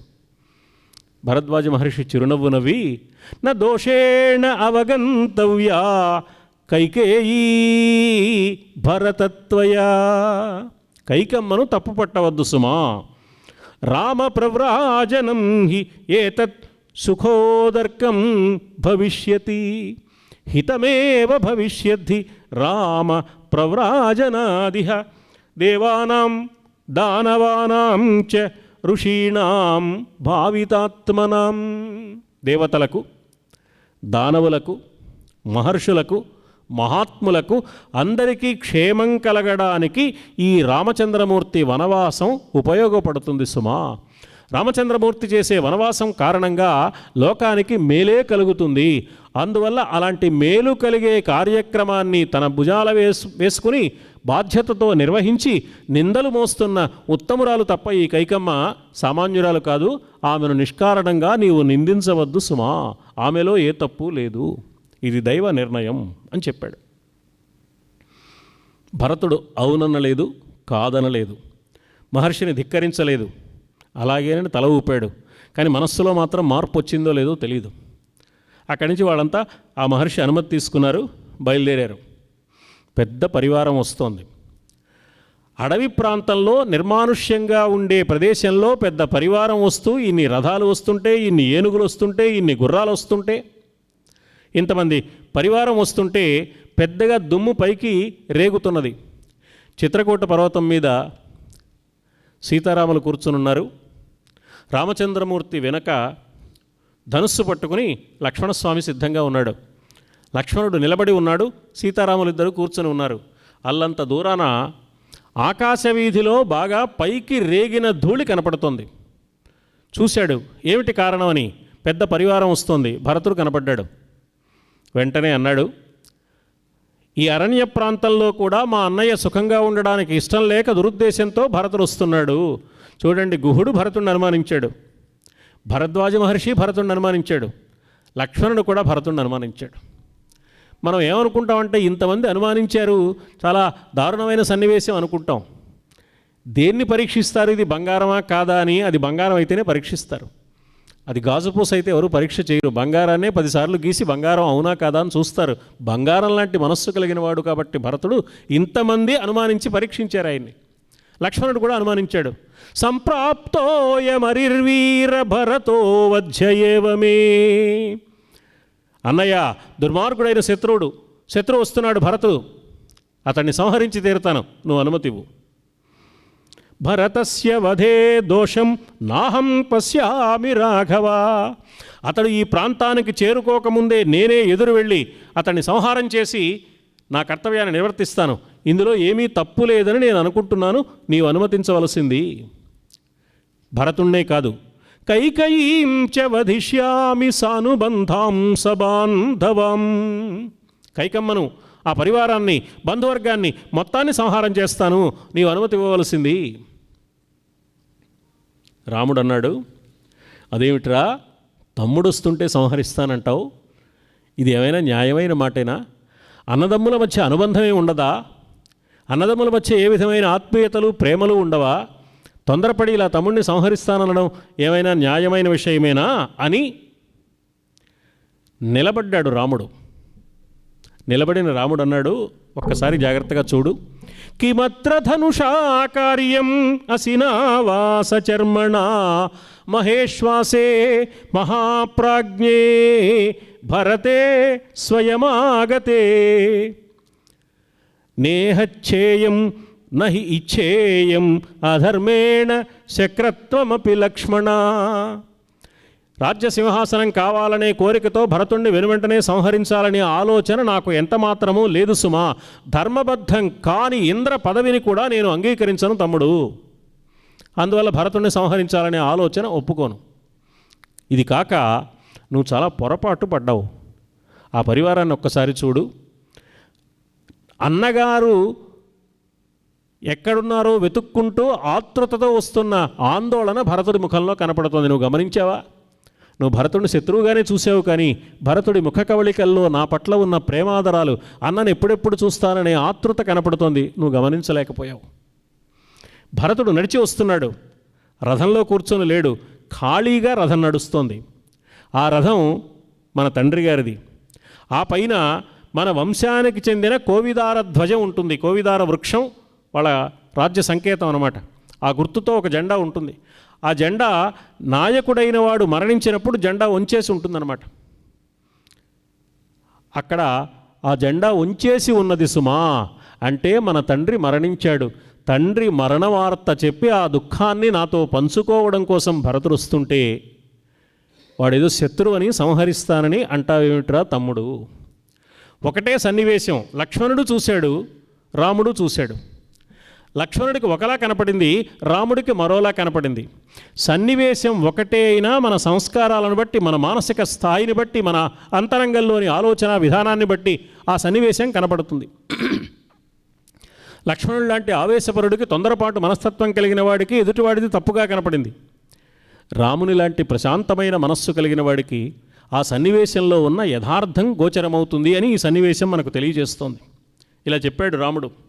కాసేపటికి భరతుడు పరివారాన్ని నెమ్మదిగా, భరతుడికి ఇదో అలవాటు ఉంది, పరివారాన్ని నెమ్మదిగా రమ్మని ముందు భరతుడు వచ్చాడు.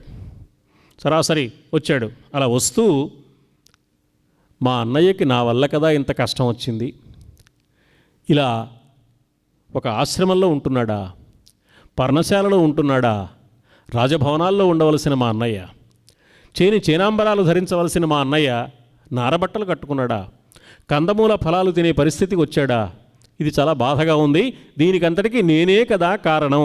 భరతుడనేవాడు పుట్టి ఉండకపోతే కైకమ్మ ఈ కోరిక కోరే అవకాశం ఉండేది కాదు కదా, మా అన్నయ్యకు ఈ కష్టం వచ్చేది కాదు కదా అని ఆలోచిస్తూ భరతుడు ముందుకు అడుగులు వేస్తున్నాడు. వేస్తూ, నా మనస్సు చాలా అశాంతిని అనుభవిస్తున్నది. ఎప్పుడు రామచంద్రమూర్తిని చూస్తానో, రామచంద్రమూర్తి యొక్క దివ్యమైన ముఖారవిందల్లో కలిగే ప్రశాంతమైన ప్రేమామృతాన్ని నేను ఆస్వాదించగలుగుతానో అప్పటి వరకు నా మనస్సుకు శాంతి లేదు సుమా. శ్రీరాముని దివ్యమైన ఆ పాదపద్మాలను తాకి నమస్కరించి ఆ రాముని ఆశీస్సులు అందుకునేటంత వరకు నమే శాంతిర్భవిష్యతి. ఇలా వరుసగా 4 శ్లోకాలు చెప్పారు ఇక్కడ. ప్రతి శ్లోకం చివర నమే శాంతిర్భవిష్యతి, నమే శాంతిర్భవిష్యతి అని వస్తుందన్నమాట. ఇలా వాల్మీకి మహర్షి రామాయణ రచనలో చాలా సందర్భాలలో 4 శ్లోకాలు, 5 శ్లోకాలు, 10 శ్లోకాలు చివర ఒకే మాట వచ్చే విధంగా, ఈవేళ శతకాలకు మకుటమన్న పేరుతో చివర ఒకే మాట మళ్ళీ మళ్ళీ వచ్చే రచనా విధానం ఏది ఉందో దాన్ని మొట్టమొదట సూత్రప్రాయంగా, సూచనప్రాయంగా పరిచయం చేసిన మహానుభావుడు వాల్మీకి మహర్షి. అందువల్ల ఇవాళ ఎన్ని రకాల కావ్యరచనా ప్రక్రియలు ఉన్నాయో అన్ని రకాల కావ్యరచనా ప్రక్రియలు వాల్మీకి మహర్షి రామాయణ కావ్యంలో చూపించి వదిలేశాడు. అందుకే విశ్వనాథ వారు సర్వకావ్యవాక్కు జనించే ఏమౌని వదన సీమ నుండి వానిదలతూ, ఈ సంసారమిదెన్ని జన్మలకు నేనీ మౌని వాల్మీకి భాషా సంక్రాంత రుణంబు తీర్పగలదా, సత్కావ్య నిర్మాణ రేఖా సామగ్రి రుణంబు తీర్పగలదా, కాకుత్సుడవు స్వామి గాథా సంపన్నము భక్తి తీర్చినను ద్వైత అద్వైత మార్గంబులన్. రామాయణ కథారచన అద్భుతంగా నిర్వహించి తద్వారా సాహిత్య వైభవాన్ని ప్రపంచానికి అన్ని రీతులలోనూ అందించిన మహర్షి రుణం ఈ సాహిత్యలోకం తీర్చుకోగలదా? అంతటి మహానుభావుడు ఆయన. అందుకే ఆయన ఆదికవి అన్నారు, ఆది కావ్యం రామాయణం అన్నారు.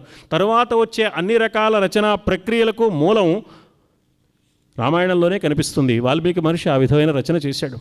అలా అనుకుంటూ వస్తున్నాడు, నా కారణం కదా మా అన్నయ్యకి ఇంత కష్టం వచ్చింది అని అన్నగారికి కలిగిన కష్టాన్ని గురించి ఆయన ఆలోచిస్తూ వచ్చాడు. ఇంకొంచెం దగ్గరకు వచ్చేటప్పటికీ అన్నా వదినలు ఉండడానికి లక్ష్మణుడు నిర్మించిన పర్ణశాల కనపడింది. ఆ పర్ణశాలను చూశాడు.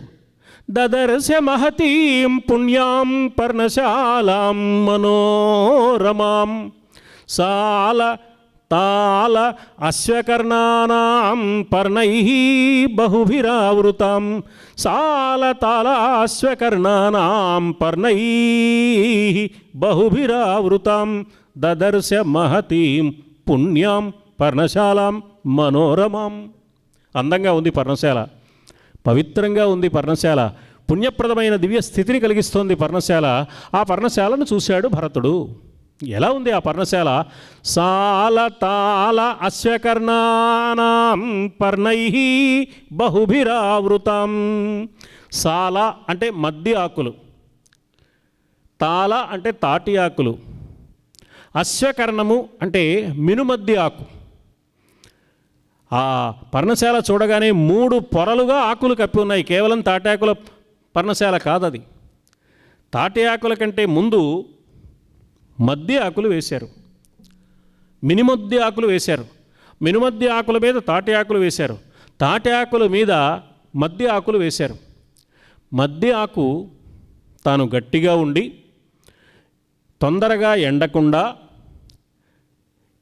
రకరకాలైన వాతావరణంలో వచ్చే మార్పులకు తట్టుకుని నిలబడుతూ తాను త్వరగా ఎండకుండా కింద ఉన్న తాటి ఆకు ఎక్కువ కాలం పచ్చిదనాన్ని కోల్పోకుండా ఉండేందుకు సహకరిస్తుంది. అందుకని పైన మద్ది ఆకు వేశారు, మధ్యలో తాటి ఆకు చల్లదనం కోసం. దాని కింద సాధారణంగా ఆకులన్నీ ఒక చోట చేరినప్పుడు పురుగు పుట్ర వచ్చే అవకాశం ఉంటుంది కాబట్టి మినుమద్ది ఆకు వేశారు. మినుమద్ది ఆకు ఏ విధమైన క్రిములను కీటకాలను చేరనివ్వని ఒక ఘాటైన వాసననిస్తుందన్నమాట. అంటే ఎంత పర్ణశాల నిర్మాణ సంబంధమైన విజ్ఞానం లక్ష్మణుడికి తెలుసో మనం ఆలోచిస్తే, ఈవేళ పర్యావరణ పరిరక్షణ అని ఇంతంతలా పుస్తకాలు కొత్తగా ఆధునిక కాలంలో వచ్చాయని మనం భ్రాంతి పడుతూ ఉంటాం. శ్రీమద్ రామాయణ కావ్యం ఆనాడే పర్యావరణ పరిరక్షణ వైభవాన్ని పర్ణశాల నిర్మాణ వర్ణనలో చూపించింది మనకు. అంతేకాకుండా ఇక్కడ మరో విషయం కూడా మనం గమనించదగిన అంశం ఉంది. అదేమిటి అంటే, ఈ పర్ణశాల నిర్మించింది ఎవరు? లక్ష్మణుడు. లక్ష్మణుడు ఎవరు? రాజకుమారుడు. రాజకుమారుడై ఉండి పర్ణశాల నిర్మాణ విద్య నేర్చుకున్నాడనమాట. నేను రాజకుమారుణ్ణి, నాకు ఈ పనులన్నీ ఏమిటి, మాకు నౌకర్లు చాకర్లు 100 మంది కావాల్సిన వాళ్ళు ఉంటారు, వాళ్ళు చేస్తారు కానీ నేనెందుకు చేయాలి అనుకోలేదు. అంటే అన్ని పనులు తెలిసి ఉండాలి, అవసరమైనప్పుడు చేయాలి, అవసరం లేనప్పుడు చేయక్కర్లేదు, కానీ అవసరమైతే చేయడానికి ఆ పని తెలిసి ఉండాలి. అందుకని మహారాజులు కూడా పనులు నేర్చుకున్నారు. భీముడు అంతటి వాడు వంట ఎందుకు నేర్చుకున్నాడండి? ఆయనకి ఏం పని? అద్భుతంగా వంట చేసేవాడు కదా భీముడు. మరి మహాభారతంలో ఆ భీముడు వంటని గురించి చాలా చమత్కారమైన కథలు ప్రచారంలో ఉన్నాయి. నేను వంట చేస్తానండి, బాగా నాకు ఉద్యోగం ఇవ్వండి అన్నాడు విరాట్ రాజు గారి దగ్గరికి వెళ్ళి. ఏం వంట చేస్తావయ్యా? మా రాజుగారి మందిరాల్లో వంట అంటే సామాన్యమా? ఉన్నట్టుండి కబురు వస్తుంది 5 నిమిషాల్లో 500 మంది వస్తున్నారని, చేయగలవా అన్నాడు. బ్రహ్మాండంగా చేస్తానండి, వాళ్ళు వచ్చే లోపల వంట సిద్ధం చేస్తా కదా అన్నాడు. 5 నిమిషాల్లో వస్తున్నారని కబురు వస్తుంది, 1 నిమిషం ముందు నువ్వు వంట పూర్తి చేస్తావు, నువ్వు బాగానే ఉంది, వాళ్ళు ఎవరు రావటం లేదని కబురు వస్తుంది, అప్పుడేం చేస్తావు అన్నాడు. ఏం పర్వాలేదండి, చేసిందంతా నేను తినేస్తా అన్నాడు. ఈ 2 చేయగలని సామర్థ్యం ఉంది భీమసేనుడికి. మరి అందుకని వంటలో ఆయన గొప్ప నైపుణ్యం సంపాదించాడనమాట. అలా రాజకుమారులై ఉండి క్షత్రియ వంశంలో పుట్టిన వాళ్ళు ఏ విధమైన పనులు పాటలు నేర్చుకోవలసిన అవసరం లేని వాళ్ళు ఈ అవసరమైన క్రియాకలాపాలన్నీ నిర్వహించడానికి కావలసిన పనులన్నీ నేర్చుకున్నారు. అంటే మానవుడు సోమరితనాన్ని పెంచుకోకూడదు, మంచి విద్యలు నేర్చుకోవాలి. కేవలం గ్రంథస్థమైన విద్యలు మాత్రమే విద్యలు కావు, దైనందిన జీవితంలో అవసరమైన పనులన్నీ కూడా విద్యలే. ఆ విద్యని పర్యావరణ పరిరక్షణకు అనుకూలంగా ఒక పర్ణశాల నిర్మాణం చేసే పరిజ్ఞానము, ఆ పర్ణశాల నిర్మాణం చేయడానికి కావలసిన పద్ధతి, ఓర్పు నేర్పులు కలిగిన వాడు లక్ష్మణుడిని ఈ వర్ణన నిరూపిస్తోంది. అంటే ఒక్క శ్లోకం ఎన్ని ఆలోచనలు కలిగిస్తోందో చూడండి. వాల్మీకి మహర్షి రచనలోని ప్రత్యేకత. దదర్శ మహతీం పుణ్యాం పర్ణశాలాం మనోరమాం సాలతాల అశ్వకర్ణానాం పర్ణైః బహుభిరావృతాం. ఆ పర్ణశాల ముందు ఉటజే రామమాసీనం కృష్ణాజినధరం జటామండలధారిణం, జడలు ధరించి నారబట్టలు కట్టుకుని చీరవల్కలవాససం దదర్శ రామమాసీనం అభితః పావకోపమం. పవిత్రమైన ఒక మహాగ్ని జ్వాల వలె కనపడుతున్నాడు రామచంద్రమూర్తి. ఆయన చూస్తేనే మనస్సులో పవిత్రమైన భావాలు కలుగుతాయి. ఆయన నారబట్టలు కట్టుకుని ఉన్నాడు, జడలు ధరించి ఉన్నాడు, ఒక మహర్షిలాగా పవిత్రమైన భావంతో అగ్ని సదృశ్యంగా వెలిగిపోతున్నాడు. అలాంటి రామచంద్రమూర్తి ఆ పర్ణశాల ముందు కూర్చొని ఉన్న సన్నివేశాన్ని చూశాడు భరతుడు. ఇంకో 2 అడుగులు ముందుకు వేశాడు. రాముడి దగ్గరికి వెళ్ళాడు. మనస్సులో రకరకాల మాటలు సిద్ధం చేసుకున్నాడు. అన్నయ్యని ఏమని పిలవాలి, పిలవగానే ఆయన రానంటాడు, రానడానికి ఏదో కారణం చెప్తాడు. ఈ కారణం చెప్తే మనం ఇలా మాట్లాడదాం, ఆయన ఇంకోటి ఏదో చెప్తాడు, అప్పుడు ఇలా మాట్లాడదాం. రిహార్సల్స్ వేసుకున్నాడు మనస్సులో. ఎలాగైనా సరే మాటలతో అన్నయ్యని ఒప్పించి ఎలాగైనా వెనక్కి తీసుకురావాలని చాలా రకాల ఆలోచనలు చేసుకుంటూ వెళ్ళాడు. అక్కడికి వెళ్ళాడు, రాముడి సన్నిధికి చేరాడు, రాముడిని చూశాడు, అన్నయ్య అన్నాడు. తర్వాత నోట మాట పెగలలేదు, రాముడి పాదాల మీద వాలిపోయాడు. ఉక్త్వా ఆర్యేతి సకృద్దీనం పునర్నోవాచకించన. తర్వాత ఇంకేం మాట్లాడలేకపోయాడు. ఇప్పటిదాకా మనస్సులో రకరకాల భావాలు చేసుకున్నాడు.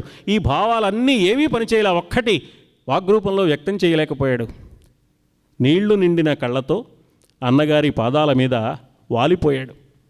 తన పాదాల మీద వాలిపోయిన తమ్ముణ్ణి 2 చేతులతో 2 భుజాలు పట్టుకుని లేవదీశాడు రాముడు. భరతుడు వంక చూస్తున్నాడు.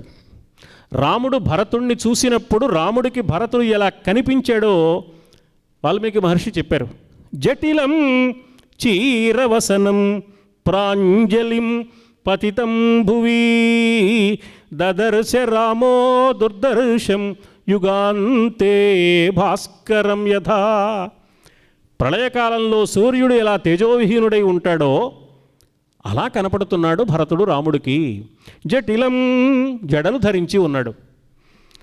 చక్రవర్తి కావలసిన వాడు కదా, మంచి కేశపాశాన్ని పెంచుకుని ఆ కేశపాశానికి సుగంధ తైలాలన్నీ అలదుకొని ఎంత వైభవంగా కనపడాలి. కానీ జటిలం, మంచి పట్టుబట్టలు ధరించి ఉండాలి రాజకుమారుడు కాబట్టి, చక్రవర్తి కాబట్టి. కానీ చీరవసనం, నారబట్టలు కట్టుకున్నాడు. మంది మార్బలమంతా తన వెంట వచ్చి అందరూ జోహారులు చెప్తూ ఉంటే, పరిచారకులు బోళ్ళ మంది ఉంటే వాళ్ళందరికీ నాయకుడుగా మంచి గంభీరంగా రావాలి. కానీ ప్రాంజలిం, తానే 2 చేతులు జోడించి నమస్కరిస్తున్నాడు. పతితం భువి, తన పాదాల మ్రోల నేల వాలిపోయి ఉన్న తమ్ముణ్ణి 2 భుజాలు పట్టుకుని లేవనెత్తి అతన్ని చూశాడు. అంటే భరతుణ్ణి చూడగానే రాముడికి విషయం అర్థమైపోయింది. లేకపోతే నారబట్టలు కట్టుకోవాల్సిన అవసరం లేదు, భరతుడు జడలు ధరించవలసిన పని లేదు. అందుకని భరతుణ్ణి చూచినప్పుడు ఎలాంటి భరతుణ్ణి రామచంద్రమూర్తి చూశాడో మనకు తెలియచేయడం ద్వారా వాల్మీకి మహర్షి భరతుడి సంగతి రాముడికి అర్థమైపోయింది అని మనం అర్థం చేసుకోవడానికి వీలుగా రచన చేశాడు. ఏమీ తెలియనట్లుగా రాముడు కుశల ప్రశ్నలు ప్రారంభించాడు. ఇలా చేసావు కదా, అలా చేసావు కదా, కచ్చిత్ అని ప్రారంభమవుతుంది. ఇది అయోధ్యాకాండలోని 100వ సర్గ. దీన్ని కచ్చిత్ సర్గ అంటారు. ఇందులో వరుసగా ప్రతి శ్లోకం ప్రారంభం అయ్యేప్పుడు కచ్చిత్ కచ్చిత్ కచ్చిత్ అని ప్రారంభమవుతుంది. కచ్చిత్ దశరథో రాజా కుశలీ సత్యసంగర రాజసూయ అశ్వమేధానాం ఆహర్త ధర్మ నిశ్చయ. రాజసూయ అశ్వమేధాది యాగాలు చేసిన పుణ్యాత్ముడు దశరథ మహారాజు గారు క్షేమంగా ఉన్నారు కదా. ఈయనకి తెలుసు క్షేమంగా లేరని, కానీ క్షేమంగా ఉన్నారు కదా. తండ్రి గారి క్షేమ సమాచారాన్ని అడగడంతో సంభాషణ ప్రారంభించాడు. కచ్చిత్ దశరథో రాజా సాతాత కచ్చిత్ కౌసల్యా సుమిత్రాచ ప్రజాపతి. ఉత్తములైన బిడ్డల్ని కన్నా సుమిత్రాదేవి కుశలంగా ఉందా? కౌసల్యాదేవి క్షేమంగా ఉందా? వాళ్ళంతా ఇంకా రాలా, పరివారం వస్తుంది, వెనకాల ఉన్నారు వాళ్ళు. సుఖినీ కచ్చిదార్యాచ దేవీ నందతి కైకయీ. పరమ పవిత్రురాలు పూజ్యురాలు అయిన కైకమ్మ. కౌసల్య విషయంలో సుమిత్ర విషయంలో ఆ పదం వాళ్ళ. కచ్చిదార్యాచ దేవీ నందతి కైకయీ. కైకమ్మ ఆనందంగా ఉంది కదా అని ప్రారంభించి, తమ్ముడు రాజ్య పరిపాలన బాగా చేస్తున్నావు కదా, ఆదాయ వ్యయాల విషయంలో ప్రభుత్వం ఎటువంటి విధానాన్ని స్వీకరించాలో అటువంటి విధానాన్ని స్వీకరిస్తున్నావు కదా, ఆదాయం లేకుండా అనవసరమైన వాటి కోసం వ్యయం చేసేసి ప్రభుత్వం ఖజానా దివాళా తీసే పరిస్థితికి రావటం లేదు కదా నీ పరిపాలన. నేరము శిక్ష అనే వ్యవస్థ సక్రమంగా నిర్వర్తిస్తున్నావు కదా. ధర్మ అర్థ కామ మోక్షాల విషయంలో ప్రభువైన వాడు ఆదర్శ మార్గాన్ని అనుసరించి ఏ సమయాన్ని ధర్మానికి వినియోగించాలో, ఏ సమయాన్ని అర్థ సంపాదనకు వినియోగించాలో, ఏ సమయాన్ని కోరికలు తీర్చుకోవడానికి వినియోగించాలో, ఏ సమయాన్ని మోక్ష సామ్రాజ్యాన్ని సంపాదించడానికి కావలసిన ఆధ్యాత్మిక చింతనతో గడపాలో తాను ఆదర్శ మార్గంలో నడిచి తన ప్రజలకు చూపించాలి. ఆ విధంగానే నువ్వు ఉంటున్నావు కదా. శత్రువుల విషయంలో, సామంతరాజుల విషయంలో రాజ్యానికి క్షేమం కలగడానికి ఏ విధమైన అభ్యంతరము లేని పద్ధతిలో నీ పరిపాలన సాగుతోంది కదా. వర్తక వాణిజ్యాల విషయంలో వర్తకులకు, వాణిజ్యవేత్తలకు, పారిశ్రామికవేత్తలకు, కర్షకులకు కావలసిన దోహదాన్ని అందిస్తూ ఈ దేశంలో వర్తకం, వాణిజ్యం, పరిశ్రమలు, వ్యవసాయం నిత్యము అభివృద్ధి చెందడానికి వీలుగా, ప్రజలందరూ సుఖంగా ఉండడానికి వీలుగా, పాడి పంట బాగుండే విధంగా నువ్వు పరిపాలన నిర్వహిస్తున్నావు కదా. ప్రజల మీద అతి పన్నుల భారం వేయటం లేదు కదా. ప్రభుత్వ ఆదాయం దెబ్బతినకుండా తగినంత పన్నులు జాగ్రత్తగా విధించి వసూలు చేస్తున్నావు కదా. పన్నులు విధించే విషయంలో దయ కలిగి తక్కువ పన్నే విధిస్తున్నావు కదా. వసూలు చేసే విషయంలో నిర్దయగా ఉండి ఆ తక్కువ పన్ను ఖచ్చితంగా వసూలు చేస్తున్నావు కదా. ఇది పరిపాలనకు ముఖ్యమైన అంశం. ఎంత పన్ను నిర్ణయించాలో అక్కడ జాలి ఉండాలి. 100 రూపాయలు పన్ను కట్టలేళ్లే, 50 రూపాయలే పెడదాం, కానీ 50 రూపాయలు వసూలు చేసేప్పుడు జాలి ఉండకూడదు, లేకపోతే ప్రభుత్వ ఖజానా ఖాళీ అయిపోతుంది. రాముడు అడుగుతున్న విధానం ఏమిటి అంటే మొత్తం పరిపాలనకు సంబంధించిన అన్ని విషయాలు అడిగాడు. ఆశ్చర్యం, భరతుడు పరిపాలించట్లేదనే విషయం తెలిసి కూడా నీ పరిపాలన ఇలా సాగుతోంది కదా.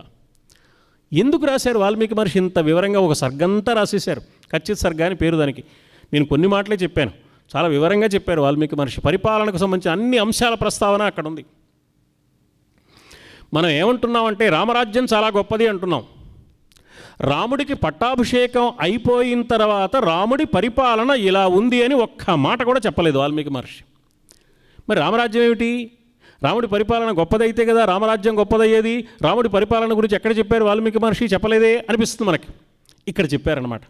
అంటే రాముడు అడుగుతున్న ఈ మాటలన్నీ రామచంద్రమూర్తి భావాలు కాబట్టి రాముడే కనుక పరిపాలిస్తే ఆ పరిపాలనా విధానం ఇలా ఉంటుంది సుమా. పరిపాలన విషయంలో రామచంద్రమూర్తి ఆశయాలు ఇవి. అందుకని ఇలా పరిపాలిస్తున్నావు కదా, ఇలా పరిపాలిస్తున్నావు కదా, ఇలా పరిపాలిస్తున్నావు కదా అని అడుగుతున్నాడు. ఇక్కడ అడుగుతున్నట్లు వర్ణించడంలో మరొక ప్రయోజనం ఏమిటంటే నువ్వు పరిపాలన స్వీకరించవలసిన వాడివి, స్వీకరించావు కదా అని పరోక్షంగా భరతుడికి ఉపదేశం చేయడం కూడా. ధర్మబద్ధంగా నీ పరిపాలన సాగుతోంది కదా అని ఈ మాటలన్నింటికీ సారాంశం. అన్నీ విన్నాడు భరతుడు. అన్నగారు మాట్లాడడం మొదలుపెట్టిన తర్వాత అన్నగారు ఆపే వరకు భరతుడు మధ్యలో కలగజేసుకుని ఒక్క మాట మాట్లాడలేదు. రాముడు అన్ని మాటలు అడిగిన తర్వాత భరతుడు అన్నాడు, కిమ్మే ధర్మాద్విహీనస్య రాజధర్మం కరిష్యతి. కిమ్మే ధర్మాద్విహీనస్య రాజధర్మః కరిష్యతి. జ్యేష్ఠే పుత్రే స్థితే రాజన్ న కనీయాన్ నృపో భవేత్. అన్నయ్య, వ్యక్తిగతంగా ధర్మాన్ని పాటించలేనివాడు రాజధర్మాన్ని ఎలా పాటించగలడని అనుకుంటున్నావు నువ్వు? జ్యేష్ఠపుత్రుడు ఉండగా చిన్నవాడు రాజు కావడం ఏమాత్రం ధర్మం అనిపించుకుంటుంది సుమా అని సంభాషణ ప్రారంభించాడు. అంటే తాను ఏ అభిప్రాయంతో వచ్చాడో, ఏ ఆశయంతో వచ్చాడో ఆ ఆశయాన్ని రాముడు అడిగిన ఇన్ని ప్రశ్నలకు ఒకే సమాధానంగా చెప్పాడు. రాముడు ఆ సమాధానాన్ని పట్టించుకోనట్లుగా కిం నిమిత్తం ఇమం దేశం కృష్ణాజిన జటాధరః హిత్వా రాజ్యం ప్రవిష్టస్త్వం తత్సర్వం వక్తుమర్హసి. అదేమిటి తమ్ముడు, రాజ్య పరిపాలన మానేసి జటావల్కలాలు ధరించి నువ్వు ఏ ఉద్దేశంతో ఇక్కడికి వచ్చావు, ఈ ప్రాంతానికి ఎందుకు వచ్చావు, ఈ అరణ్య ప్రాంతానికి తెలుసుకోవచ్చా అన్నాడు. అప్పుడు భరతుడు చెప్పాడు, అన్నయ్య ఏభిశ్చ, ఈ లోపల పరివారం అంతా వచ్చారు, ఈ పరివారాన్ని చూస్తున్నావు కదా, మంత్రులందరినీ చూస్తున్నావు కదా, సేనాపతులను చూసావు కదా, వివిధ శాఖలకు చెందిన ఉద్యోగులందరినీ చూసావు కదా, వశిష్ఠాది గురుదేవుల్ని చూసావు కదా, సుమంత్రాది మంత్రులందరినీ చూసావు కదా, ముగ్గురు తల్లుల్ని చూసావు కదా. ఇంతమందితో కలిసి ఎందుకు వచ్చానో తెలుసా? ఏభిశ్చ సచివైః సార్ధం శిరసా యాచితో మయా. వీళ్ళందరితో కలిసి శిరస్సు వంచి నీ పాదాలకు నమస్కరించి నిన్ను ప్రార్థించాలని, నిన్ను యాచించాలని వచ్చాను సుమా. ఎందుకు వచ్చావు అంటున్నావు కదా, అందుకోసం వచ్చాను.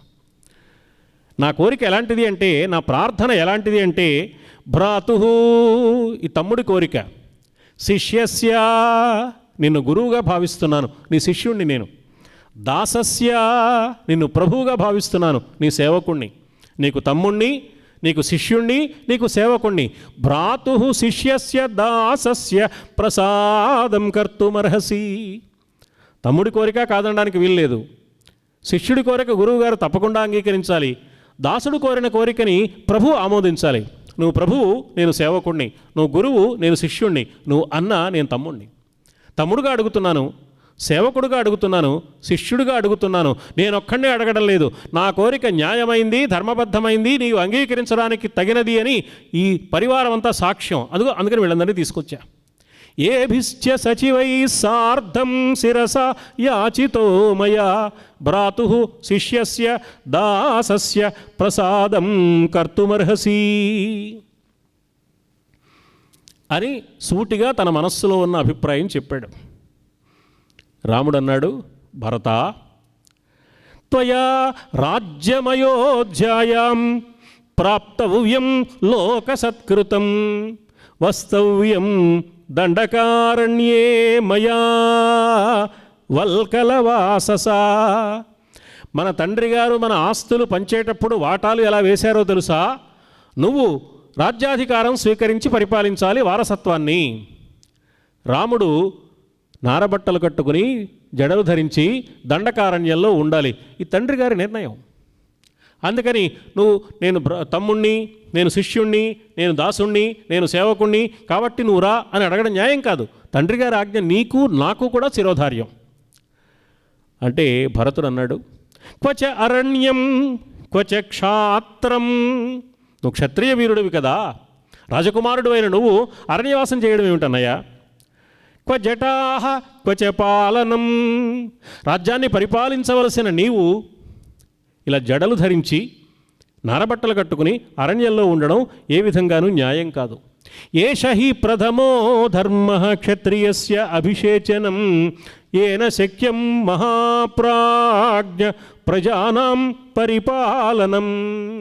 ప్రజలందరినీ పరిపాలించడం, రాజ్యాధికారాన్ని స్వీకరించడం క్షత్రియుడైన వాడు మొట్టమొదట చేయవలసిన ముఖ్యమైన పని కదా. నువ్వు క్షత్రియుడు అయ్యుండి, మన వంశంలో జ్యేష్ఠపుత్రుడు అయ్యుండి రాజ్యాధికారాన్ని స్వీకరించడానికి బదులుగా ఇలా నారబట్టలు కట్టుకుని జడలు ధరించి అరణ్యవాసం చేస్తానంటావు, ఇది న్యాయమేనా అన్నయ్య? కాబట్టి నువ్వు వెనక్కిరా. నిన్ను వెనక్కి రమ్మని కోరాలనే అభిప్రాయంతోనే ఈ పరివారంతో సహా నీ సన్నిధికి నేను వచ్చాను సుమా. ఇది భరతుడు రామచంద్రమూర్తికి వినయంగా, ప్రేమతో, భక్తితో చేసిన ఒక నివేదన. వినగానే మనకేమనిపిస్తుందంటే ఈ నివేదన న్యాయసమ్మతమైన నివేదన. ఏమంటున్నాడు భరతుడు? జ్యేష్ఠపుత్రుడు చక్రవర్తి కావాలి అంటున్నాడు, ధర్మమే. రాజ్యాన్ని పరిపాలించవలసిన క్షత్రియ వీరుడైన వాడు నారబట్టలు కట్టుకుని జడలు ధరించి ఇలా అరణ్యంలో కూర్చోవడం ఏ పాటి న్యాయం అంటున్నాడు. అది కూడా న్యాయసమ్మతమైన మాటే.